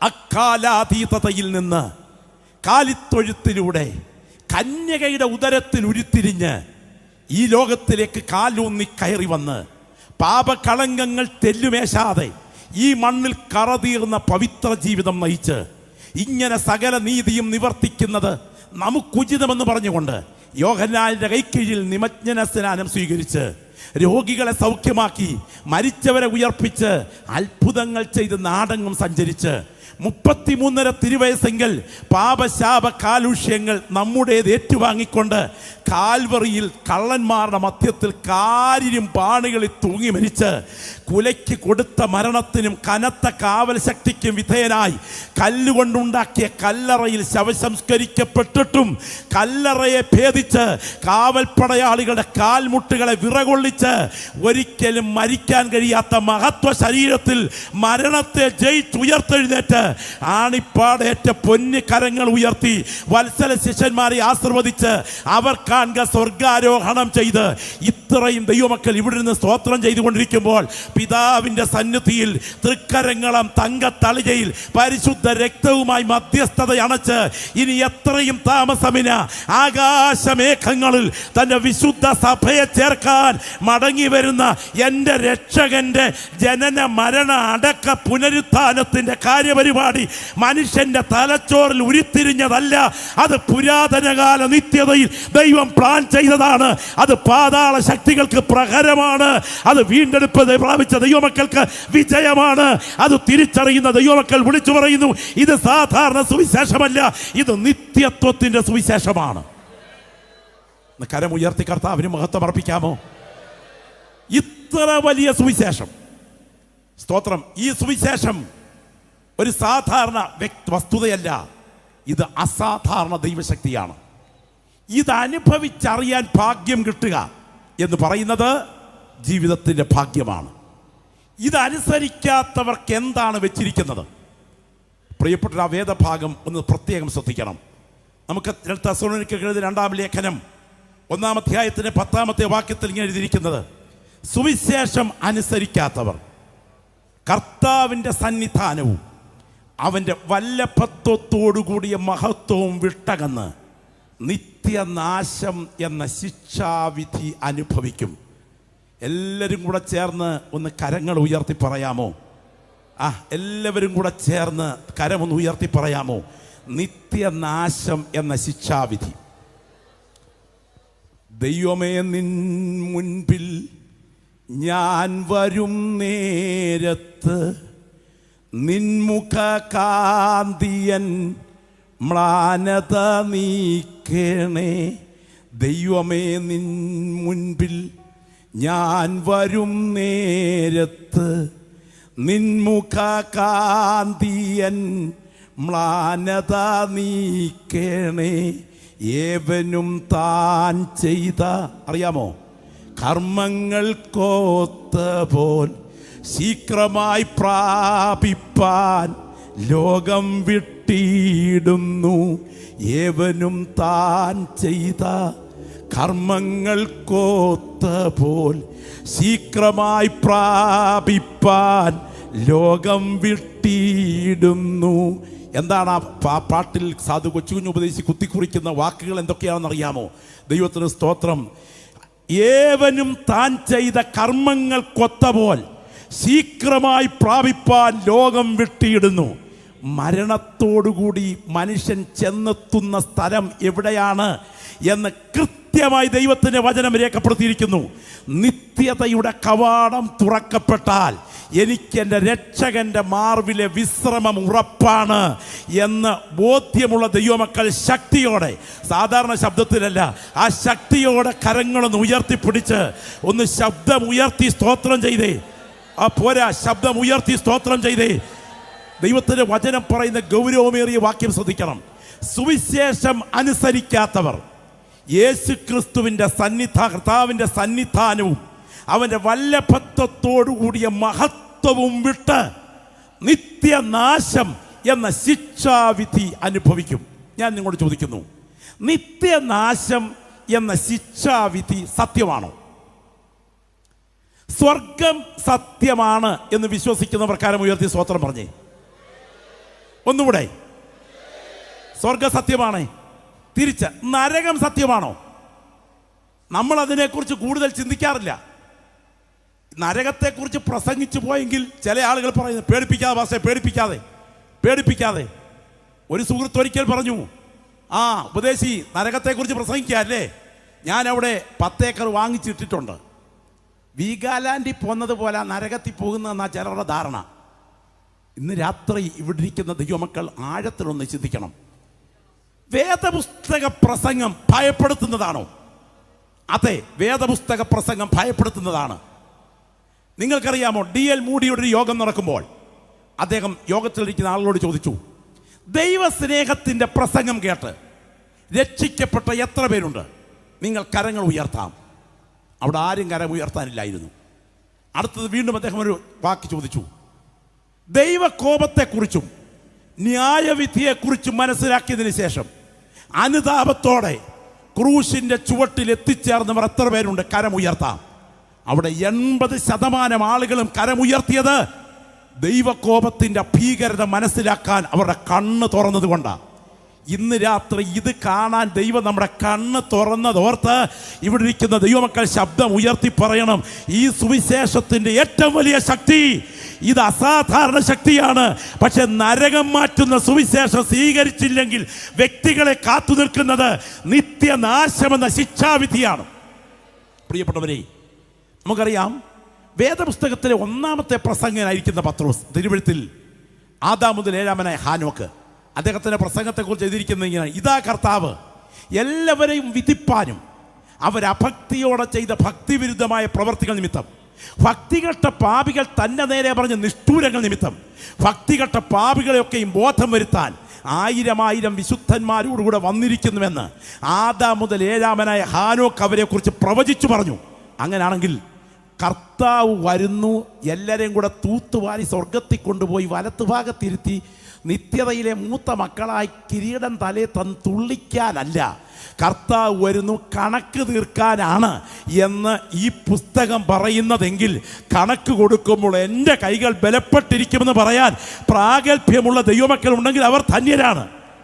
അതാരെയും കണക്ക് തീർക്കും, എല്ലാവരെയും വിധിക്കും. പാസ്റ്ററായാലും സെൻറ്റർ പാസ്റ്ററായാലും പ്രസ്ബിറ്ററായാലും കൗൺസിൽ മെമ്പറായാലും അച്ഛനായാലും റപ്പാച്ചനായാലും മെത്രാച്ചനായാലും കർദിനാളായാലും പോപ്പായാലും ഇട്ടിരിക്കുന്ന കുപ്പായത്തിൻ്റെ വെളിച്ചത്തിലല്ല, ചെയ്യുന്ന പ്രവൃത്തിയുടെ വെളിച്ചത്തിൽ ന്യായം വിധിക്കുന്ന ഒരു ജഡ്ജി വരുന്നു എന്ന് കേൾക്കുമ്പോൾ സ്തോത്രം പറയാൻ കഴിയണമെങ്കിൽ എൻ്റെ കൈകൾ അവൻ്റെ മുൻപിൽ ബലത്തോടെ നിൽക്കുമെന്ന് ഉറപ്പ് പ്രാപിച്ച ഒരു വ്യക്തി ഉണ്ടെങ്കിൽ അവർക്ക് മാത്രമേ സ്തോത്രം പറയാൻ പറ്റുകയുള്ളൂ. ദൈവത്തിന് സ്തോത്രം. നമ്മുടെ വാഴ്ത്തപ്പെട്ട കർത്താവിന് മുന്നോടിയായി വന്ന യോഹന്നാൻ സാധാരണക്കാരനായി വന്നവനല്ല. യേശു ക്രിസ്തുവിന് മുന്നോടിയായി വരേണ്ടതിന് പരിശുദ്ധാത്മാവ് മുൻനിർണയിച്ചിറങ്ങിയതാണ്. അവൻ്റെ ദൗത്യം കഴിഞ്ഞപ്പോൾ അവനെ ഇവിടുന്ന് മാറ്റുകയും ചെയ്തു. ആ യോഹന്നാൻ സ്നാപകൻ പ്രസംഗിച്ചെന്നറിയാമോ? എൻ്റെ പിന്നാലെ ഒരുവൻ വരുന്നു, അവൻ്റെ ചെരുപ്പിൻ്റെ വാറഴിപ്പാൻ ഞാൻ യോഗ്യനല്ല, ഞാൻ നിങ്ങളെ വെള്ളം കൊണ്ട് സ്നാനം കഴിപ്പിക്കുന്നതേ ഉള്ളൂ. എൻ്റെ പിന്നാലെ വരുന്നവൻ എന്നിലും ബലമേറിയവൻ, അവൻ നിങ്ങളെ പരിശുദ്ധാത്മാവ് കൊണ്ടും തീ കൊണ്ട് സ്നാനമേൽപ്പിക്കും. വീശുമുറം അവൻ്റെ കൈകളിലുണ്ട്. അവൻ കളത്തെ മുറ്റും വെടിപ്പാക്കി ഗോതമ്പ് കളപ്പുരയിൽ ചേർത്ത് വയ്ക്കും, പതിർ കെടാത്ത തീയിലിട്ട് ചുട്ടുകളയും. ഈ വരാൻ പോകുന്നവൻ സാധാരണക്കാരനല്ല. ഈ നിൽക്കുന്ന ആളിനെ പോൽ ഒരുവനെ ചരിത്രം കണ്ടിട്ടില്ല. ഒന്ന് കരമുയർത്തി പറയണം, എൻ്റെ യേശുവിനെ പോൽ ഒരാളിനെ ചരിത്രം കണ്ടിട്ടില്ല.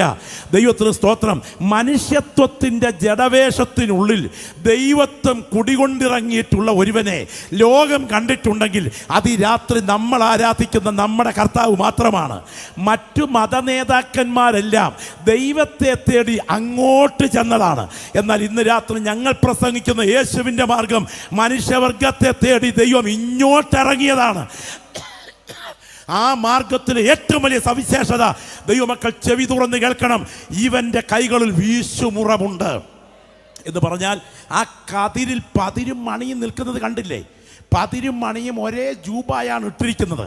അടുത്തടുത്ത കസേരയിലാ ഇരിപ്പ്. സ്തോത്രം. അടുത്തടുത്തിരുന്ന് കൈകൊട്ടി പാടും ഈ പതിരും മണിയും. ഒന്ന് പതിരാണ്, മറ്റൊന്ന് മണിയാണ്. പതിരെന്ന് പറഞ്ഞാൽ വളർച്ചയുടെ ഏതോ ഘട്ടത്തിൽ അകത്ത് പാല് മുറ്റി മണിയാകേണ്ട സ്ഥാനത്ത് പുറം കൈസല്ലാതെ അകത്തൊന്നുമില്ലാത്ത അഭിനയമാണ് ഈ കാണിക്കുന്നത്. എന്നാൽ ഒത്തിരി നാളൊന്നും ഈ ആൾമാറാട്ടം നടത്താൻ ഈ മുഖം മൂടിക്കാരനെ ഈ വയലിൽ ദൈവം അനുവദിക്കത്തില്ല. അവൻ്റെ കയ്യിൽ വീശുമുറമുണ്ട്. അവൻ വീശുമുറം കൊണ്ട് വീശിയെടുത്തു കഴിഞ്ഞാൽ കത്തിച്ച് തീർക്കേണ്ട പതിരിനെ തീപ്പൊയ്കയിലേക്ക് എറിയുമ്പോൾ സ്വർഗത്തിൻ്റെ കളപ്പുരകളിൽ ചേർക്കേണ്ട ഒരുപറ്റ മണികളുണ്ട്. അവരെ നിത്യതയ്ക്കായി മാറ്റിവെക്കാൻ എൻ്റെ ദൈവം പ്ലാൻ ചെയ്ത് വരാൻ തുടങ്ങുകയാണ്. ഇന്ന് രാത്രി ജീവൻ പ്രാപിച്ച ദൈവമക്കൾ ശബ്ദം ഉയർത്തി പറയണം, ആ രക്ഷകൻ വരുന്നു. നരകം യാഥാർത്ഥ്യമാണ്. എൻ്റെ പ്രിയപ്പെട്ടവരെ, നരകത്തെക്കുറിച്ച് ഏറ്റവും ശക്തമായി പഠിപ്പിച്ചത് മറ്റാരുമല്ല, നമ്മുടെ കർത്താവാണ്. ദൈവത്തിന് സ്തോത്രം. സഹോദരനെ മൂഢ എന്ന് വിളിച്ചാൽ, അവനെ നിസ്സാര എന്ന് പറഞ്ഞാൽ അഗ്നി നരകത്തിന് യോഗ്യനാകും. അങ്ങനെയാണെങ്കിൽ അഗ്നി നരകം നിന്റെ വലം കൈ നിനക്കിടർച്ച വരുത്തുന്നുവെങ്കിൽ വെട്ടിയെടുത്തെറിഞ്ഞു കളക.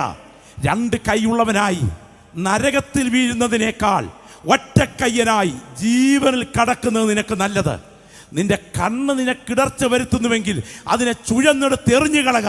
രണ്ട് കണ്ണുള്ളവനായി നരകത്തിൽ വീഴുന്നതിനേക്കാൾ ഒറ്റക്കണ്ണനായി ജീവനിൽ കടക്കുന്നത് നല്ലത്. അവിടെ എല്ലാവരും തീ കൊണ്ട് ഉപ്പിടും. കർത്താവിന് സ്തോത്രം. ഈ രാത്രി ശ്രദ്ധിക്കണേ, ഈ നരകത്തിൻ്റെ പ്ലാനിനകത്ത് തീക്കകത്ത് വ്യക്തികളെ പുതച്ച് വെക്കുന്ന സ്ഥലമുണ്ട് എന്നാണ് യേശു പഠിപ്പിച്ചത്. യേശുവിൻ്റെ വാക്കുകൾ ചരിത്രത്തിൽ യാഥാർത്ഥ്യമായില്ലേ? അമ്പര ചുംബിയായ യെരൂശലേം ദൈവാലയത്തെ നോക്കിക്കൊണ്ട് കർത്താവ് പറഞ്ഞു, ആകാശത്തോളം ഉയർന്നു നിൽക്കുന്ന കപ്പർന്നൂം പട്ടണത്തെ നോക്കിക്കൊണ്ട് കർത്താവ് പറഞ്ഞു, സ്വന്തം ദേഹത്തെ നോക്കിക്കൊണ്ട് യേശു പറഞ്ഞു, ഇതെല്ലാം യാഥാർത്ഥ്യമായില്ലേ? ദേവാലയത്തെ നോക്കിക്കൊണ്ട് പറഞ്ഞു, ഇത് കല്ലിന്മേൽ കല്ല് ശേഷിക്കാതെ തകർന്നു പോകും. കൃത്യമായി നിറവേറിയില്ലേ? അതെ, ദൈവത്തിന് സ്തോത്രം. ആകാശത്തോളം ഉയർന്നു നിൽക്കുന്ന കപ്പർന്നഹൂമേ, നീ പാതാളത്തോളം താണുപോകും. കൃത്യമായി ഭൂകമ്പത്തിൽ സംഭവിച്ചില്ലേ? അങ്ങനാണെങ്കിൽ എൻ്റെ യേശു സങ്കല്പം പറഞ്ഞതല്ല, എൻ്റെ യേശു ഭാവന പറഞ്ഞതല്ല. എൻ്റെ യേശു കോട്ടയം പുഷ്പരാജിൻ്റെ ഡിറ്റക്റ്റീവ് നോവലിലെ കൊട്ടേഷൻ പറയുന്നത് പോലെ നരകത്തെക്കുറിച്ച് പറഞ്ഞതല്ല. ഞാൻ ഇവിടെ നിൽക്കുന്നത് സത്യമാണെങ്കിൽ, നിങ്ങളിവിടെ ഇരിക്കുന്നത് സത്യമാണെങ്കിൽ, തീക്കകത്ത് ആത്മാക്കളെ പുതപ്പിച്ചു വെക്കുന്ന ഒരു നരകം യാഥാർത്ഥ്യമാണെന്ന് എൻ്റെ യേശു പഠിപ്പിച്ചെങ്കിൽ അതിന് ആമേൻ പറയുന്ന ദൈവമക്കൾ കരമുയർത്തി പറയണം, നരകം സത്യമാണ്. സ്വർഗം സത്യമാണോ? സ്തോത്രം. സ്വർഗം സത്യമാണ്. സ്വർഗം സത്യമാണെങ്കിൽ സ്വർഗം നമുക്ക് വേണ്ടി ഒരുക്കിയതാരാ? തിരുവെഴുത്ത് പറയുന്നു, സ്തോത്രം, ഞാൻ നിങ്ങൾക്ക് സ്ഥലമൊരുക്കുവാൻ പോകുന്നു. ഞാൻ പോയി സ്ഥലമൊരുക്കിയാൽ ഞാൻ ഇരിക്കുന്ന ഇടത്ത് നിങ്ങളും ഇരിക്കേണ്ടതിന് പിന്നെയും വന്ന് നിങ്ങളെ എൻ്റെ അടുക്കൽ ചേർത്തുകൊള്ളും. ഇന്ന് രാത്രി ഇവിടെ നിന്ന് ദൈവകൃപ പ്രാപിച്ച ദൈവമക്കൾ വിശ്വാസ കണ്ണുകളാൽ നിത്യവീടിനെ ഒന്ന് കണ്ടാൽ നിങ്ങൾക്ക് സ്തോത്രം പറയാതിരിക്കാൻ കഴിയുകയില്ല.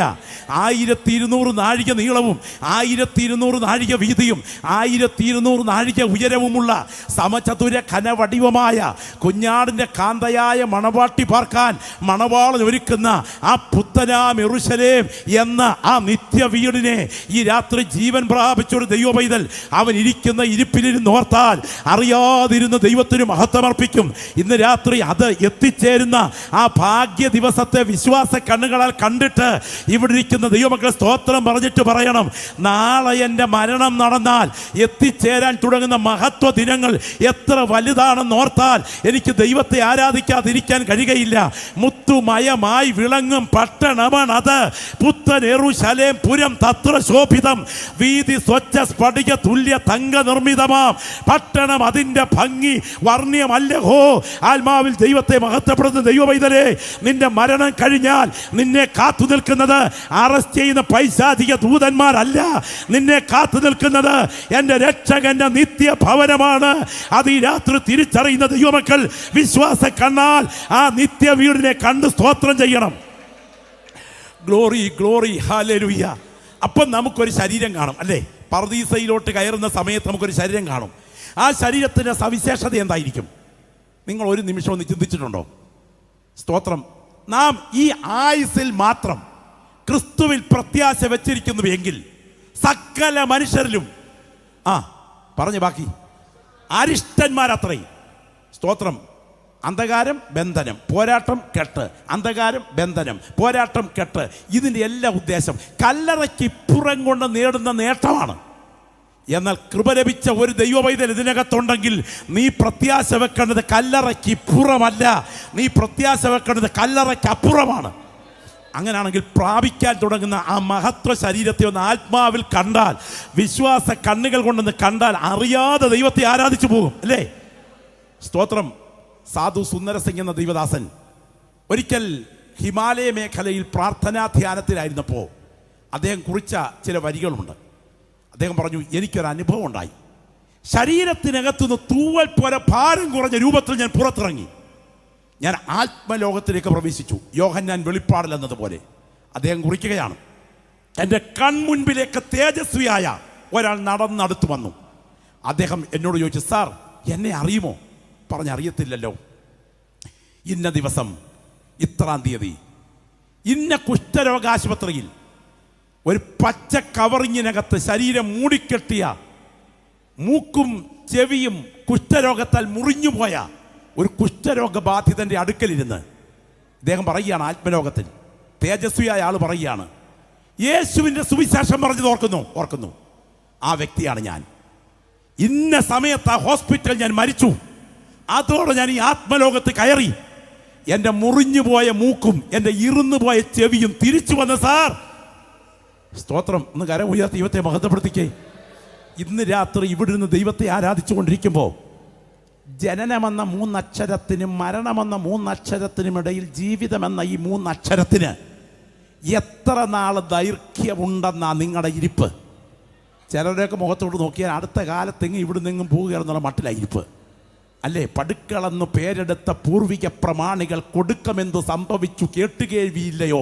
പഠിച്ച വിദ്യ ഒന്നുമേ ഫലപ്പെടാതെ ദേഹിയെ പിരിഞ്ഞു പഞ്ചഭൂതമായി അഴുകി മാറി ജഡം ക്രമാൽ എന്ന് മേരി ജോൺ തോട്ടം കുത്തിക്കുറിക്കുമ്പോൾ ഇതിന് തുടക്കം രേഖപ്പെടുത്തുന്ന ഒരു ശാരീരിക അവസ്ഥയെ സംബന്ധിച്ച് സ്തോത്രം സഭാപ്രസംഗങ്ങളുടെ പുസ്തകം 12-ാം അധ്യായത്തിൽ സമത്വമറ്റ സോളമൻ പറയുന്നുണ്ട്. സമത്വമറ്റ സോളമൻ്റെ വിശദീകരണങ്ങൾക്കകത്ത് അദ്ദേഹം വ്യക്തമാക്കുന്ന കുറേ കാര്യങ്ങളുണ്ട്. ശരീരശാസ്ത്രം, അനാട്ടമി കൃത്യമായി പറഞ്ഞിരിക്കുക. അതിലങ്ങോട്ടുള്ള യാത്ര തുടങ്ങുമ്പോൾ ആദ്യം കാണിക്കുന്ന ഒരു സിഗ്നലുണ്ട്. അന്ന് വീട്ടുകാവൽക്കാർ വിറയ്ക്കും, ബലവാന്മാർ കുനിയും, കിളിവാതിലൂടെ നോക്കുന്നവർ അന്ധന്മാരായി മാറും. സ്തോത്രം. പാട്ടുകാരത്തികളൊക്കെയും തളരും. ഇതങ്ങോട്ട് പറയുമ്പോൾ ഒടുവിൽ വെള്ളിച്ചെറ അറ്റുപോകും, സുഷിമ്നാ നാഡിയുടെ പ്രവർത്തനം നിലയ്ക്കും, കിണറ്റിങ്കലെ കുടം ഉടയും. സ്തോത്രം. അങ്ങനാണെങ്കിൽ ഹൃദയം, സുഷിമ്നാ നാഡി, തലച്ചോറിൻ്റെ പ്രവർത്തനം എല്ലാം കൃത്യമായി വിശകലനം ചെയ്തിട്ട് അവസാന ഒരു പ്രയോഗമുണ്ട്. മനുഷ്യൻ തൻ്റെ ശാശ്വത ഭവനത്തിലേക്ക് പോകും എന്ന് കരമുയർത്തി ദൈവത്തെ മഹത്വപ്പെടുത്തിക്കേ. സ്തോത്രം. നമ്മളൊക്കെ എന്തിനാ യോഗത്തിന് വരുന്നറിയാമോ? പലരുടെ യോഗത്തിന് വന്ന് പണ്ട് ഭാരതീയ ചിന്താകഥകളിൽ അതേ ഒരു ശ്രദ്ധേയനായ മനുഷ്യൻ പഞ്ചതന്ത്ര കഥകളിൽ അദ്ദേഹം ഒരു ശ്രാദ്ധത്തിന് പോയിട്ട് തിരിച്ചു വരുന്ന സമയം ഒരു കൂടെ മലർപ്പൊടി കിട്ടിയിട്ട് അതൊരു പേരാലിൻ്റെ കൊമ്പിൽ കെട്ടിത്തൂക്കിയിട്ടിട്ട് അതിനടിയിൽ കിടന്ന് ഇദ്ദേഹം ഇങ്ങനെ ധ്യാനിക്കുക. ഞാൻ ഈ മലർപ്പൊടി കുടം വിൽക്കും, എന്നിട്ടൊരു പെണ്ണാടിനെ വാങ്ങിക്കും, ആ പെണ്ണാട് ഇരട്ട പെറും, അത് കഴിഞ്ഞാൽ പശുക്കളെ ഞാൻ സ്വന്തമാക്കും, അത് കഴിഞ്ഞാൽ എരുമക്കൂട്ടങ്ങൾ കൂടെ എൻ്റേതാകും. അങ്ങനെ നാട്ടിലെ ഇരുന്ന് വാഴുന്ന സമർത്ഥനായ ഒരു ബ്രാഹ്മണനായിട്ട് ഞാൻ മാറും. അങ്ങനെ ഇരിക്കുമ്പോൾ നാട്ടിലെ പ്രമുഖമായ ഒരു ബ്രാഹ്മണ കുടുംബത്തിൽ നിന്ന് എനിക്കൊരു കല്യാണാലോചന വരും. ഞങ്ങളുടെ വേളി അങ്ങ് ഭംഗിയായി നടക്കും, ഞങ്ങൾക്കൊരു കുഞ്ഞ് പറക്കും. അവസാനം കൊച്ചു വീടിൻ്റെ മുറ്റത്ത് ഓടിച്ചാടി നടക്കുമ്പോൾ എൻ്റെ കൊച്ചിനെ ഭാര്യ ശ്രദ്ധിക്കാഞ്ഞതുകൊണ്ട് കാല് തെറ്റി വീഴും. ആ സമയത്ത് ഞാനൊരു വടിയെടുത്തുകൊണ്ട് ചെന്ന് എൻ്റെ ഭാര്യയ്ക്കിട്ട് ഒന്ന് കൊടുക്കും എന്ന് പറഞ്ഞ് കൈ നീട്ടി ഒരൊറ്റ അടി. അത് മലർപ്പൊടി കൊടുത്തിട്ടാണ് കിട്ടിയേ. ഇയാളുടെ മൂക്കിലും വായിലും എല്ലാം കൂടെ വീണ് ചെതറി എഴുന്നേറ്റതുപോലെ സുവിശേഷ യോഗത്തിന് വന്നാലും ഭൗതിക നേട്ടങ്ങളെക്കുറിച്ച് മാത്രമായി തല വർക്ക് ചെയ്തുകൊണ്ടിരിക്കുന്നത്. എന്നാൽ ഇന്ന് രാത്രി ഇവിടെ ഇരുന്ന് എൻ്റെ നിത്യതയെന്ന് ഒന്ന് ശബ്ദം ഉയർത്തി കരങ്ങൾ ഉയർത്തി പിടിച്ചൊന്ന് പറഞ്ഞിട്ട് എൻ്റെ നിത്യതയെന്നൊന്ന് പറഞ്ഞ് വാ തുറന്നൊന്ന് ചിന്തിക്കാൻ കഴിവുള്ള ദൈവമക്കളെ കരം രണ്ടും ഉയർത്തി പിടിച്ചുകൊണ്ട് ഒന്ന് ശബ്ദം ഉയർത്തി പറഞ്ഞ് ഒന്ന് വാ തുറന്ന് പറഞ്ഞ് നിത്യത നിത്യത നിത്യത നിത്യത ഒന്ന് ശബ്ദം ഉയർത്തി പറഞ്ഞ് ആത്മാവിൽ ആരാധിക്കുന്ന ദൈവമക്കളെ, ചിലരോടൊക്കെ ദൈവത്തിന് ആത്മാവ് ഇന്ന് രാത്രി ഇടപെടുകയാണ്. 2026 ഡിസംബർ മാസത്തിന്റെ 13-ാം തീയതി ഒരു മരണ ദിവസത്തിന് മുൻപ് ഒരു യോഗം കേൾക്കാൻ നാളെ ഒരു അവസരം കാത്തുകിട്ടിയില്ലെങ്കിൽ ഇന്ന് രാത്രി നിത്യതയ്ക്കായി ഒരുങ്ങാൻ സ്വർഗം തന്നിരിക്കുന്ന രാത്രിയാണെന്ന് ഗൗരവമായി ചിന്തിക്കാൻ ദൈവാത്മാവി രാത്രി ചില വ്യക്തികളെ തട്ടി ഉണർത്തുകയാണ്. ആത്മഭാരത്തോടെ ഞാൻ വിളിച്ചു പറയുന്നു, നിനക്ക് നേരെ ദൈവശബ്ദം ഈ രാത്രി മുഴങ്ങുന്നു. ദൈവപുത്രന്റെ സുവിശേഷം ഏറ്റുവാങ്ങിയില്ലെങ്കിൽ നിത്യനാശമെന്ന നരകം നിന്നെ കാത്തു നിൽക്കുകയാണ്. ദൈവമക്കൾ പ്രത്യേകം ശ്രദ്ധിക്കണേ. ഞാൻ സാധു സുന്ദരസിംഗിൻ്റെ കഥ പറഞ്ഞത് അവസാനിപ്പിച്ചില്ലല്ലോ.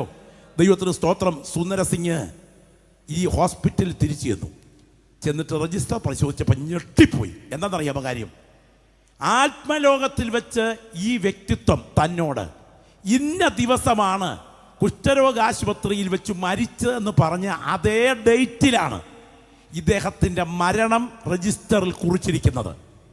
അങ്ങനെയാണെങ്കിൽ നിത്യത സത്യമാണെന്ന് കാണാൻ ദൈവം നമ്മുടെ കണ്ണ് തുറന്നിട്ടുണ്ടെങ്കിൽ ഈ രാത്രി കൃപ പ്രാപിച്ച ദൈവമക്കൾ ശബ്ദം ഉയർത്തി പറയണം, ഇത് സങ്കല്പമല്ല, ഇത് ഭാവനയല്ല, ഇത് കുഞ്ചിക്കുറുപ്പും പൊന്നമ്മ സൂപ്രണ്ടും അല്ല.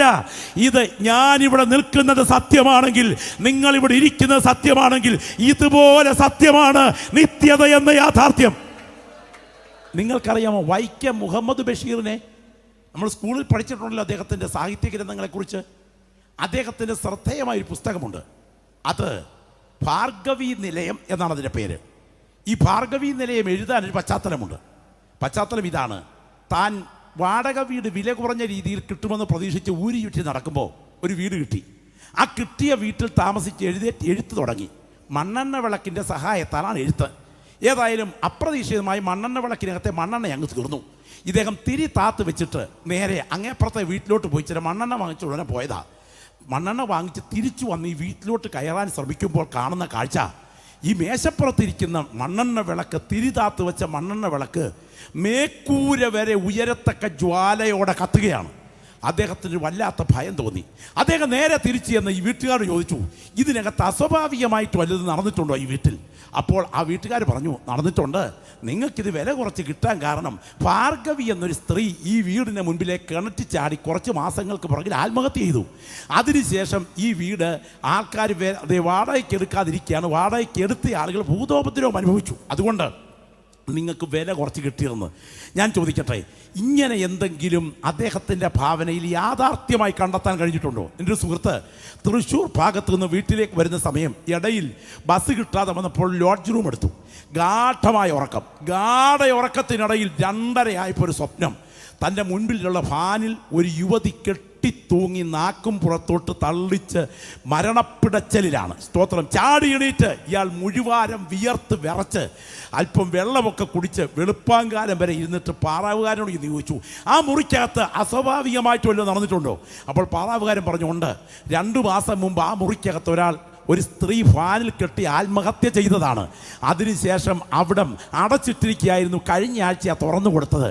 ഞാൻ പറയട്ടെ, ഇതെങ്ങനെയാണ് ഇദ്ദേഹത്തിന് സ്വപ്നം കാണാനിടയായത്?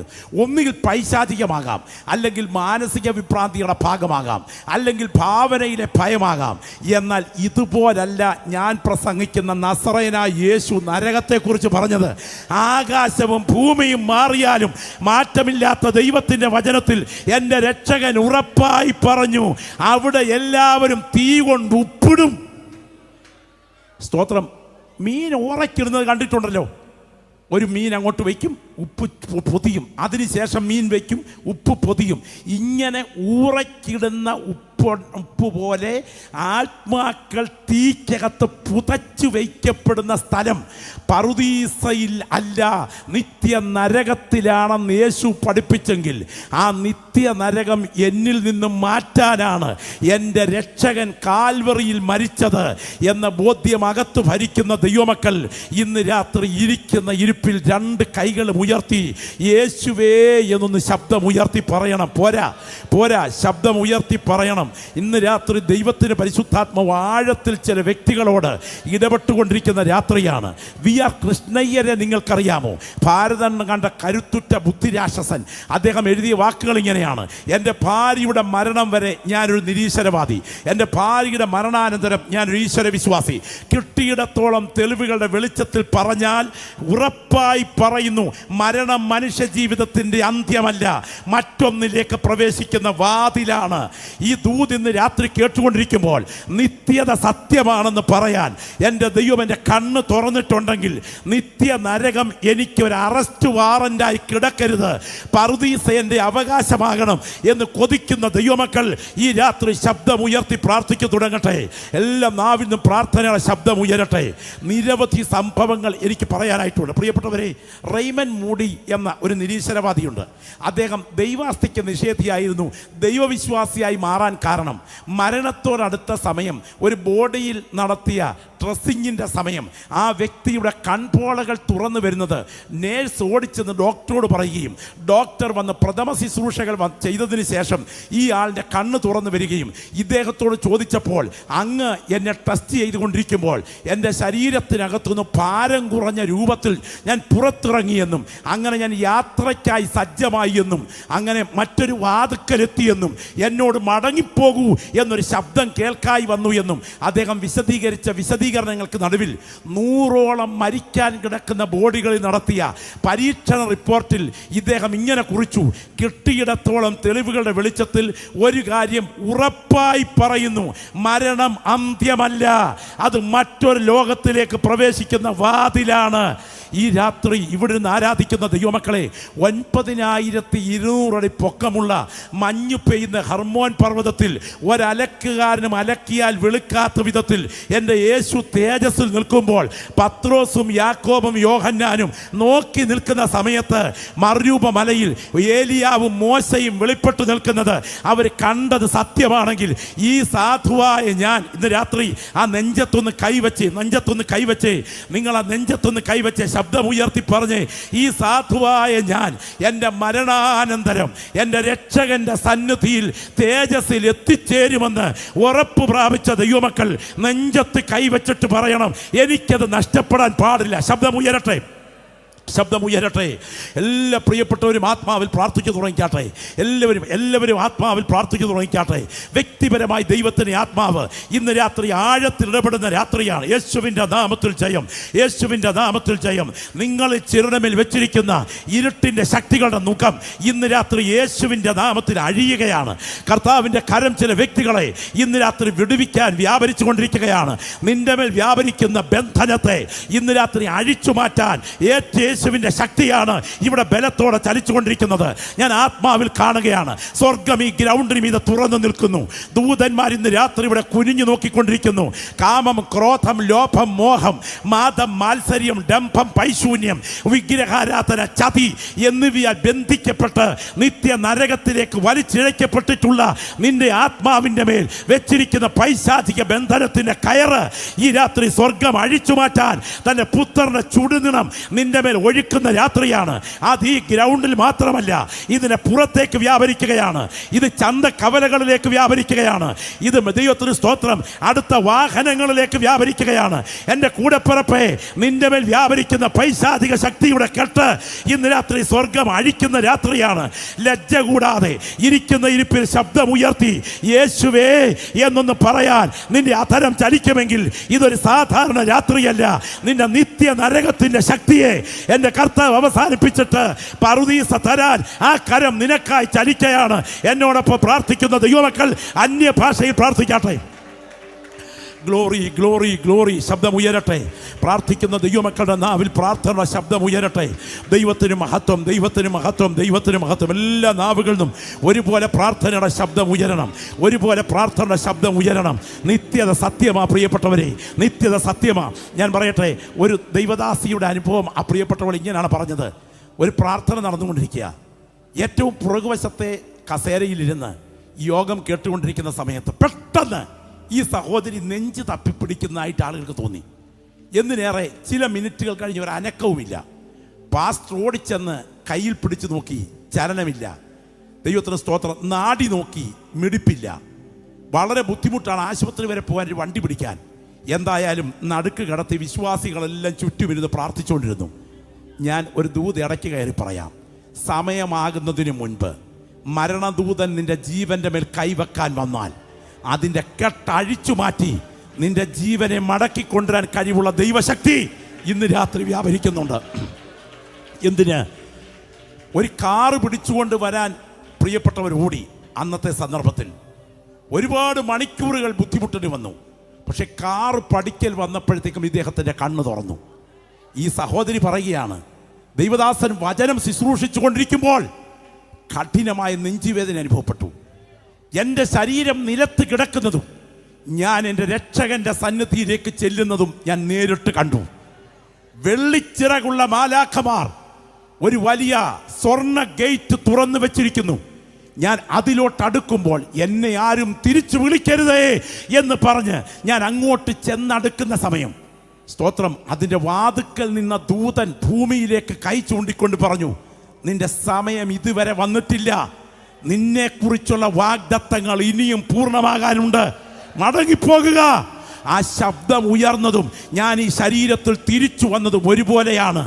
അവഗണിച്ചാലും പരിഗണിച്ചാലും എതിർത്താലും എതിരേറ്റാലും നിത്യത സത്യമാണ് എന്ന് വിശ്വസിക്കാൻ ഒരാൾ ഇതിനകത്തുണ്ടെങ്കിൽ അതിന് പരിഹാരത്തിന് വേണ്ടി നിന്റെ പാപക്കറകളെ കഴുകിക്കളയാൻ വ്യാപരിച്ച ഒരു പരിഹാരമാർഗം യേശുവിൻ്റെ രക്തത്തിൻ്റെ ശക്തിയാണ് എന്ന് വിശ്വസിക്കുന്ന ദൈവമക്കൾ ആ രണ്ട് കൈകളും ഒന്ന് ഉയർത്തിപ്പിടിച്ചുകൊണ്ട് ശബ്ദം ഉയർത്തി യേശുവേ എന്നൊന്ന് പറഞ്ഞേ.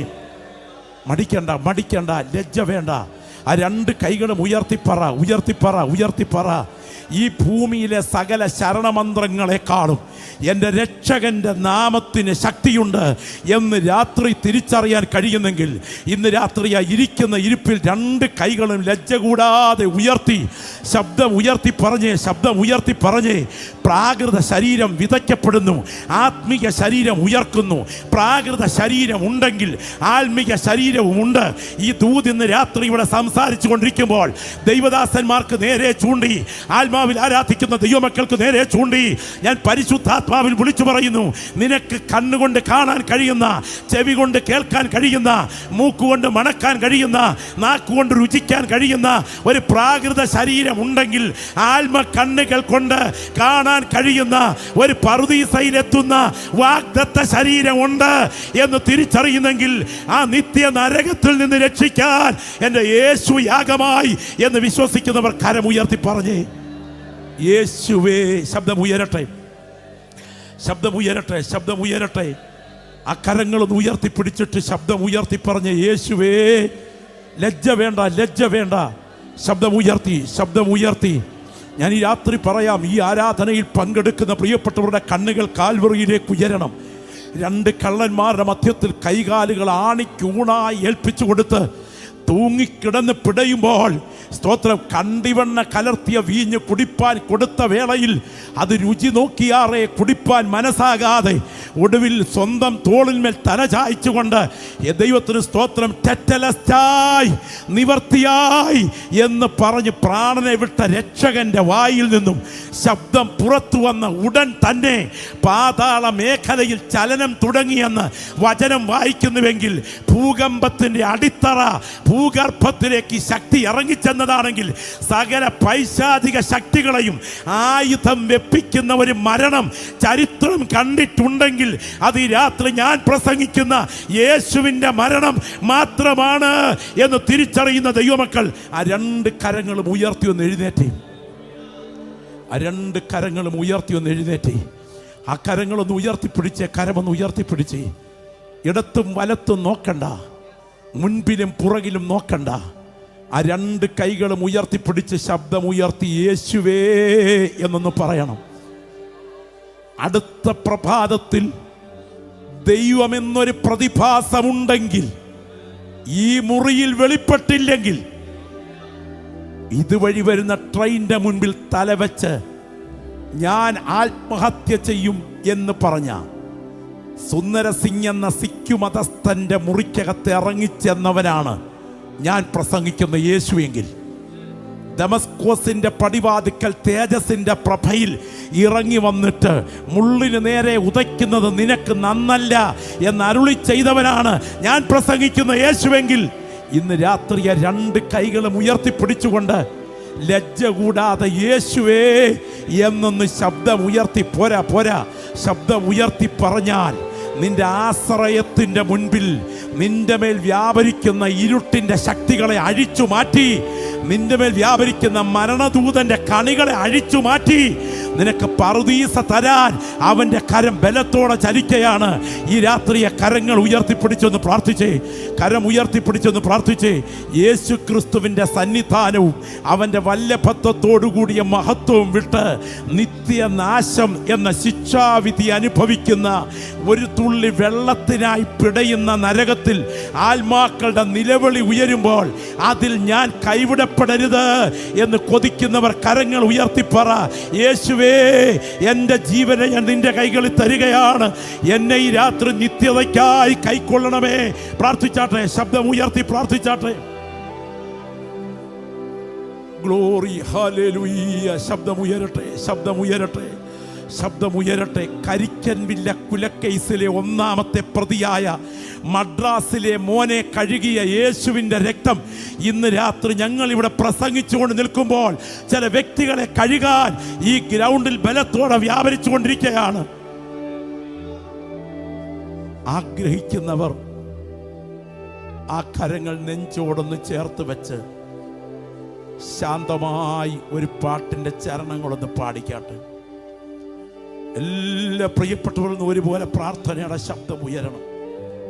കർത്താവേ, എൻ്റെ നിത്യത എനിക്ക് കൈവിട്ടു പോകാൻ പാടില്ലെന്ന് കൊതിക്കുന്നവർ ശബ്ദം ഉയർത്തിയെന്ന് പറഞ്ഞേ, ശബ്ദം ഉയർത്തിയെന്ന് പറഞ്ഞേ. ആ രണ്ട് കൈകളും നെഞ്ചോടൊന്ന് ചേർത്ത് വെച്ച് പറഞ്ഞേ, എൻ്റെ നിത്യത എനിക്ക് കൈവിട്ടു പോകാൻ പാടില്ല, എൻ്റെ നിത്യത എനിക്ക് കൈവിട്ടു പോകാൻ പാടില്ല. നമുക്കെല്ലാവർക്കും മാതാപിതാക്കളെ വളരെ സ്നേഹമാണ്. സ്നേഹിക്കുന്ന മാതാപിതാക്കൾ, അവരുടെ വാക്കുകൾ മരണം കഴിയുമ്പോഴാണ് കുഞ്ഞുങ്ങളുടെ മനസ്സിൽ ഓടിയെത്തുക. ഞാൻ ഒരിക്കലും മറക്കാത്തൊരു സംഭവമാണ് എൻ്റെ അമ്മയുടെ മരണം. കോവിഡ് ബാധിതയായി ഹോസ്പിറ്റലിൽ പ്രവേശിപ്പിച്ചപ്പോൾ തൊട്ടിപ്പുറത്തെ മുറിയിൽ ഞാനുണ്ട്. ഹൃദയാഘാതം ആരംഭിച്ചപ്പോൾ ICU യൂണിറ്റിലേക്ക് പ്രവേശിപ്പിക്കപ്പെട്ടു. പക്ഷെ ഞാൻ അടുക്കൽ ചെന്ന കയ്യിലൊന്ന് പിടിച്ചാൽ, അമ്മേ എന്നൊന്ന് വിളിച്ചാൽ, മോൻ വന്നോ എന്ന് ചോദിക്കും. കാരണം എൻ്റെ ശബ്ദം പെട്ടെന്ന് സെൻസ് ചെയ്യും. ആ ശബ്ദം കേട്ടാൽ പ്രതികരിക്കുമ്പോൾ അതൊരു വലിയ ആശ്വാസമായിരുന്നു. എന്നാൽ അന്നൊരിക്കൽ ഡോക്ടർ വന്ന് പറഞ്ഞു, ഈ ഹൃദയാഘാതം ശക്തമായി പോയി, പാസ്റ്റർ പെട്ടെന്ന് റൂമിലേക്ക് വരണം. ഓടിച്ചെന്നപ്പോ എൻ്റെ അമ്മ ഒരു പഴന്തുണി പോലെ കിടക്കയാണ്. ആ കൈക്ക് ഞാൻ കയറി പിടിച്ചിട്ട് അമ്മേ അമ്മേ എന്ന് വിളിക്കുമ്പോ പ്രതികരിക്കാൻ അമ്മയിൽ ജീവനില്ലായിരുന്നു. ഇടനെഞ്ചു പൊട്ടി കരഞ്ഞു അവിടെ നിന്ന്. ഞാൻ ഈ ദൂത് സംസാരിച്ചുകൊണ്ട് നിൽക്കുമ്പോ, ഞാൻ നിങ്ങളെ അറിയുന്നില്ല എന്നൊരു ജഡ്ജിയുടെ വിധി പ്രസ്താവന പോലെ കേൾക്കുമ്പോ അനേകർ ആ ശബ്ദത്തിന് മുൻപിൽ വിറങ്ങലിച്ച് നരകത്തിലേക്ക് നീങ്ങുമ്പോ, നല്ലവനും വിശ്വസ്തനുമായ ദാസരേ എന്ന ശബ്ദം കേൾക്കാൻ ഞാൻ സജ്ജമാണ് എന്ന് പറയത്തക്ക വിധം ഇന്ന് രാത്രി എനിക്കൊരുങ്ങണം. നിത്യത കൈവിട്ടു പോകാൻ പാടില്ല എന്ന് കൊതിക്കുന്ന ദൈവമക്കൾ, എനിക്ക് പ്രാർത്ഥന വേണം ദൈവദാസ എന്ന് കൊതിക്കുന്നിങ്ങനെ വലത് കരം ഉയർത്തിപ്പിടിച്ചാട്ടെ.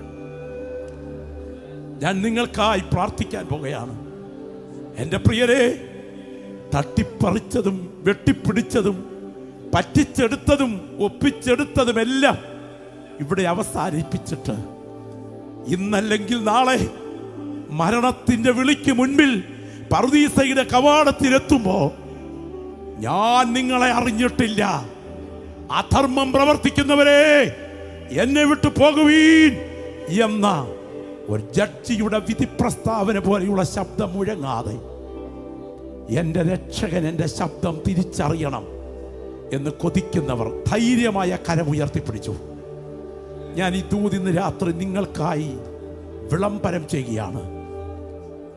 മുൻപിൽ കിടക്കുന്ന ഇര ഒരു മീൻ വെട്ടി വിഴുങ്ങി ചെകളയിൽ ചൂണ്ട ഉടക്കുന്നത് വരെ ആ മീൻ ആ ഇര സുഖമായിരിക്കും. ഈ ദൂത് ഒരു പക്ഷേ മരണം എന്ന ഭീകരതയിലെത്തുന്നത് വരെ ശ്രദ്ധിക്കില്ല. എന്നാൽ ഇന്ന് രാത്രി നിത്യതയെ ഗൗരവമായി കാണുന്നെങ്കിൽ ഈ വചനം ഉറപ്പോടെ കേൾക്കുക. സുവിശേഷം അവഗണിച്ചാൽ നിത്യശിക്ഷാവിധി എന്ന നാശം കാത്തു നിൽക്കുന്നു. പരിശുദ്ധനായ ഞങ്ങളുടെ ദൈവമേ, സ്വർഗസ്ഥ പിതാവേ, ഈ ഉയർന്നു നിൽക്കുന്ന കരങ്ങളെ തേജസ്സിന്റെ കരങ്ങളിൽ കൈമാറുകയാണ്. ഇന്ന് രാത്രി ഞങ്ങൾ പ്രാർത്ഥിച്ചുകൊണ്ടിരിക്കുമ്പോൾ ഈ ഉയർന്നു നിൽക്കുന്ന കരങ്ങളുടെ മേൽ തേജസ്സിന്റെ ദ്രവത്വമില്ലാത്ത കരം ഇറങ്ങിപ്പിടിക്കട്ടെ. നിത്യ നരകത്തിലേക്ക് വലിച്ചിഴക്കപ്പെടുന്ന പ്രിയപ്പെട്ടവർ ദൈവരാജ്യത്തിന് രാത്രി അർഹരാകട്ടെ. യേശുവിന്റെ പരിശുദ്ധ രക്തത്താൽ ഞങ്ങൾ അവരെ മുദ്ര വയ്ക്കുകയാണ്. യേശുവിൻ നാമത്തിൽ തന്നെ കരമുയർത്തി കർത്താവിന് സ്തോത്രം ചെയ്യാം. നമുക്കൊന്ന് കരമടിച്ച് പാടണം. മേഘം പൊങ്ങിക്കാണുന്നു, നിത്യ കൂടാരത്തിൽ ചേരാറായി. യേശുവേ മണാളനെ, പ്രത്യാശയിൻ പ്രദീപമേ,